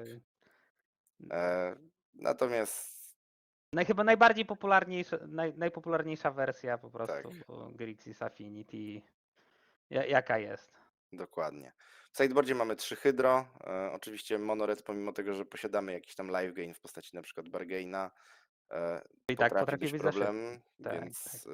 dodatkowe 3 Hydro i ten 1 Blue Elemental Blast potrafią zrobić robotę. Mamy 4 Pyroblasty, bo właściwie awką tak trochę sideboard niby to jest tylko 15 kart, ale mamy tak dużo dobrych rzeczy już w mainie, że możemy bardzo ukierunkować ten sideboard na jakieś konkretne matchupy, więc wszystko, co jest niebieskie, Pyroblast wyłapie. Możemy jakby ukierunkować na to, żeby tego terrora, który potencjalnie jest większy od Reinforced, no bo jest 5-5 albo 6-5 w przypadku Serpenta, po prostu go stargetować tym Pyroblastem. Tutaj też obrywają oczywiście wróżki przy jakiejś wojnie counterspelli, czy po prostu jako removal. Na głównie mirror mamy 3 Gorilla Szamany. Standardowo, nie powiedziałbym, że Tak, jakoś jakby dziwnie. 2, 1, przeważnie grają 2, 3. Tak, chociaż zazwyczaj ostatnio z tego co widziałem jest podział 2-2 Gorilla Shaman Casting to the Fire. Tutaj nie mamy Casting to the Fire. Tak, ale to też zależy naprawdę od gracza. Jakby tyle wersji już widziałem tego sideboardu, że to zależy tylko kto tam wsadzi, bo naprawdę ciężko się sideować na wszystko, bo wszystko jest dobre, a tego sideboardu jest mało, tak? No, Tak.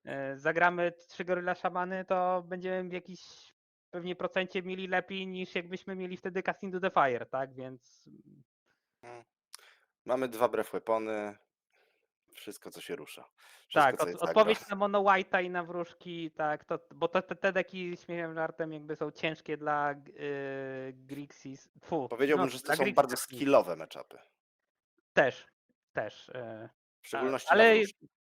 tak, ale bym powiedział właśnie, że są ciężkie, dlatego że nasz główny Master Removal nie wali po latających, więc w obu tych dekach jest dużo lataczy.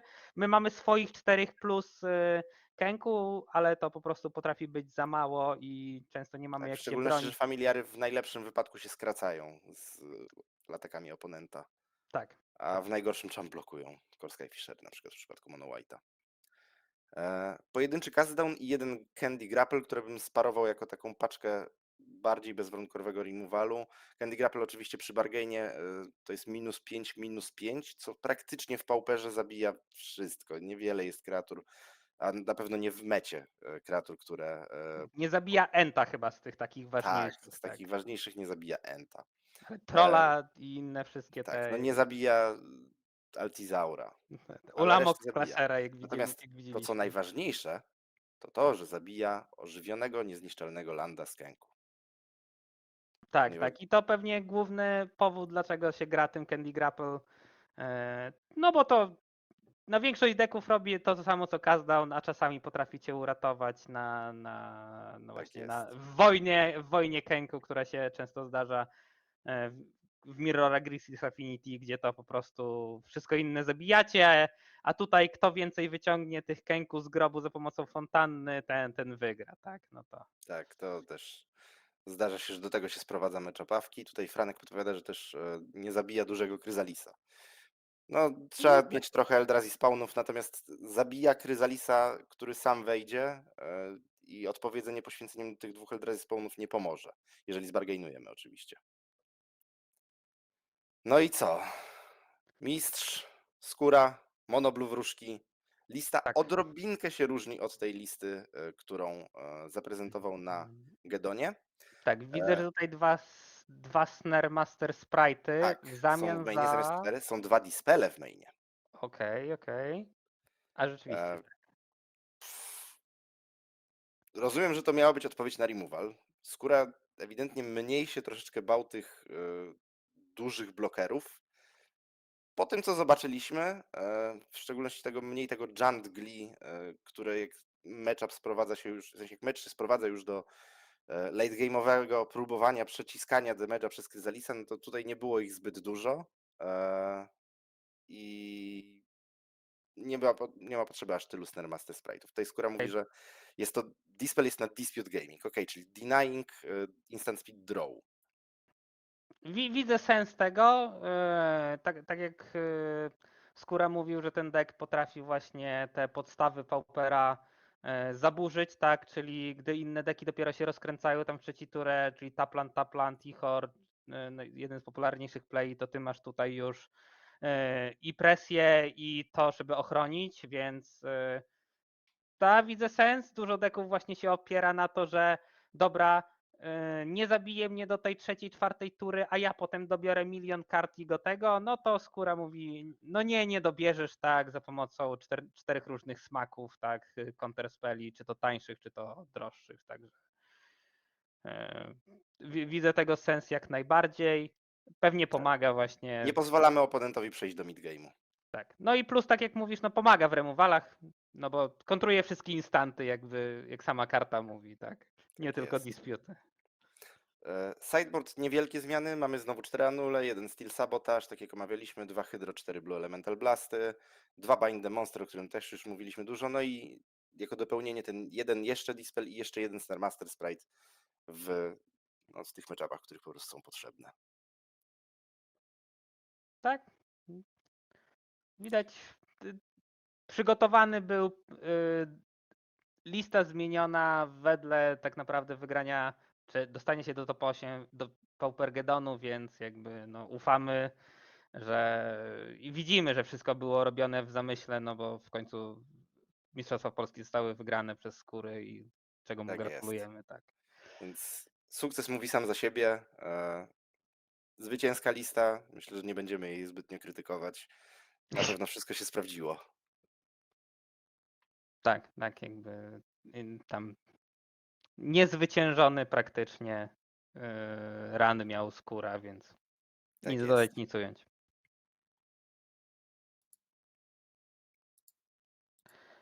Możemy jeszcze, ci powiem Skóra, tak omówić tą metę, jaka była w Polsce. Możesz pokazać jeszcze raz ten wykres, który tam Może wrócimy w takim razie. pokazywał, tak. E, Mamy. Pamiętam, że miałem jakiś tam ciekawą myśl na ten temat, ale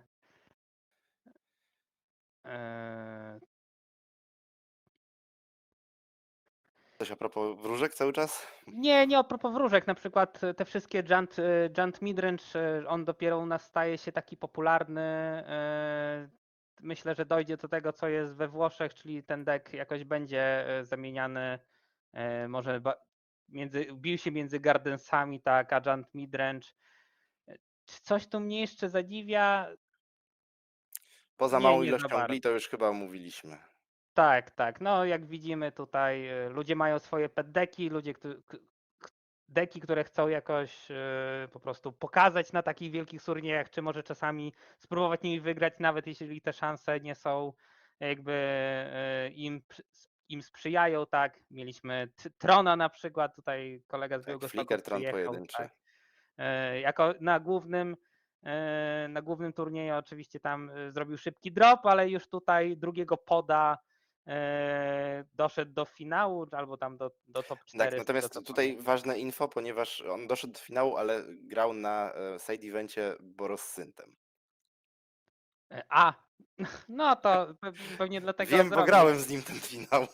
Co prawda Boros Synt, wedle żartu, to deck, który nigdy nie istniał w mecie, także Nie nie zrobił wiem, pucharka, to ja nie nie zrobił wiem. pucharka, tak, więc No. cóż, Skóra, gratulacje. masz duży puchar, teraz wiesz, modo, grinding, musisz zrobić pucharek na modo.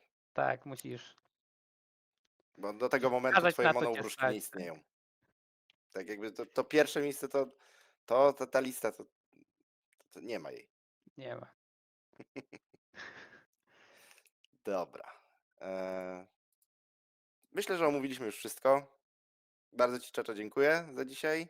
Też dziękuję, wszystkim że za to, mogłem że przyszliście i obejrzeliście. I co? Do zobaczenia w następnym Pauper Dojo. Tak, dziękujemy, że nas słuchaliście. Do zobaczenia.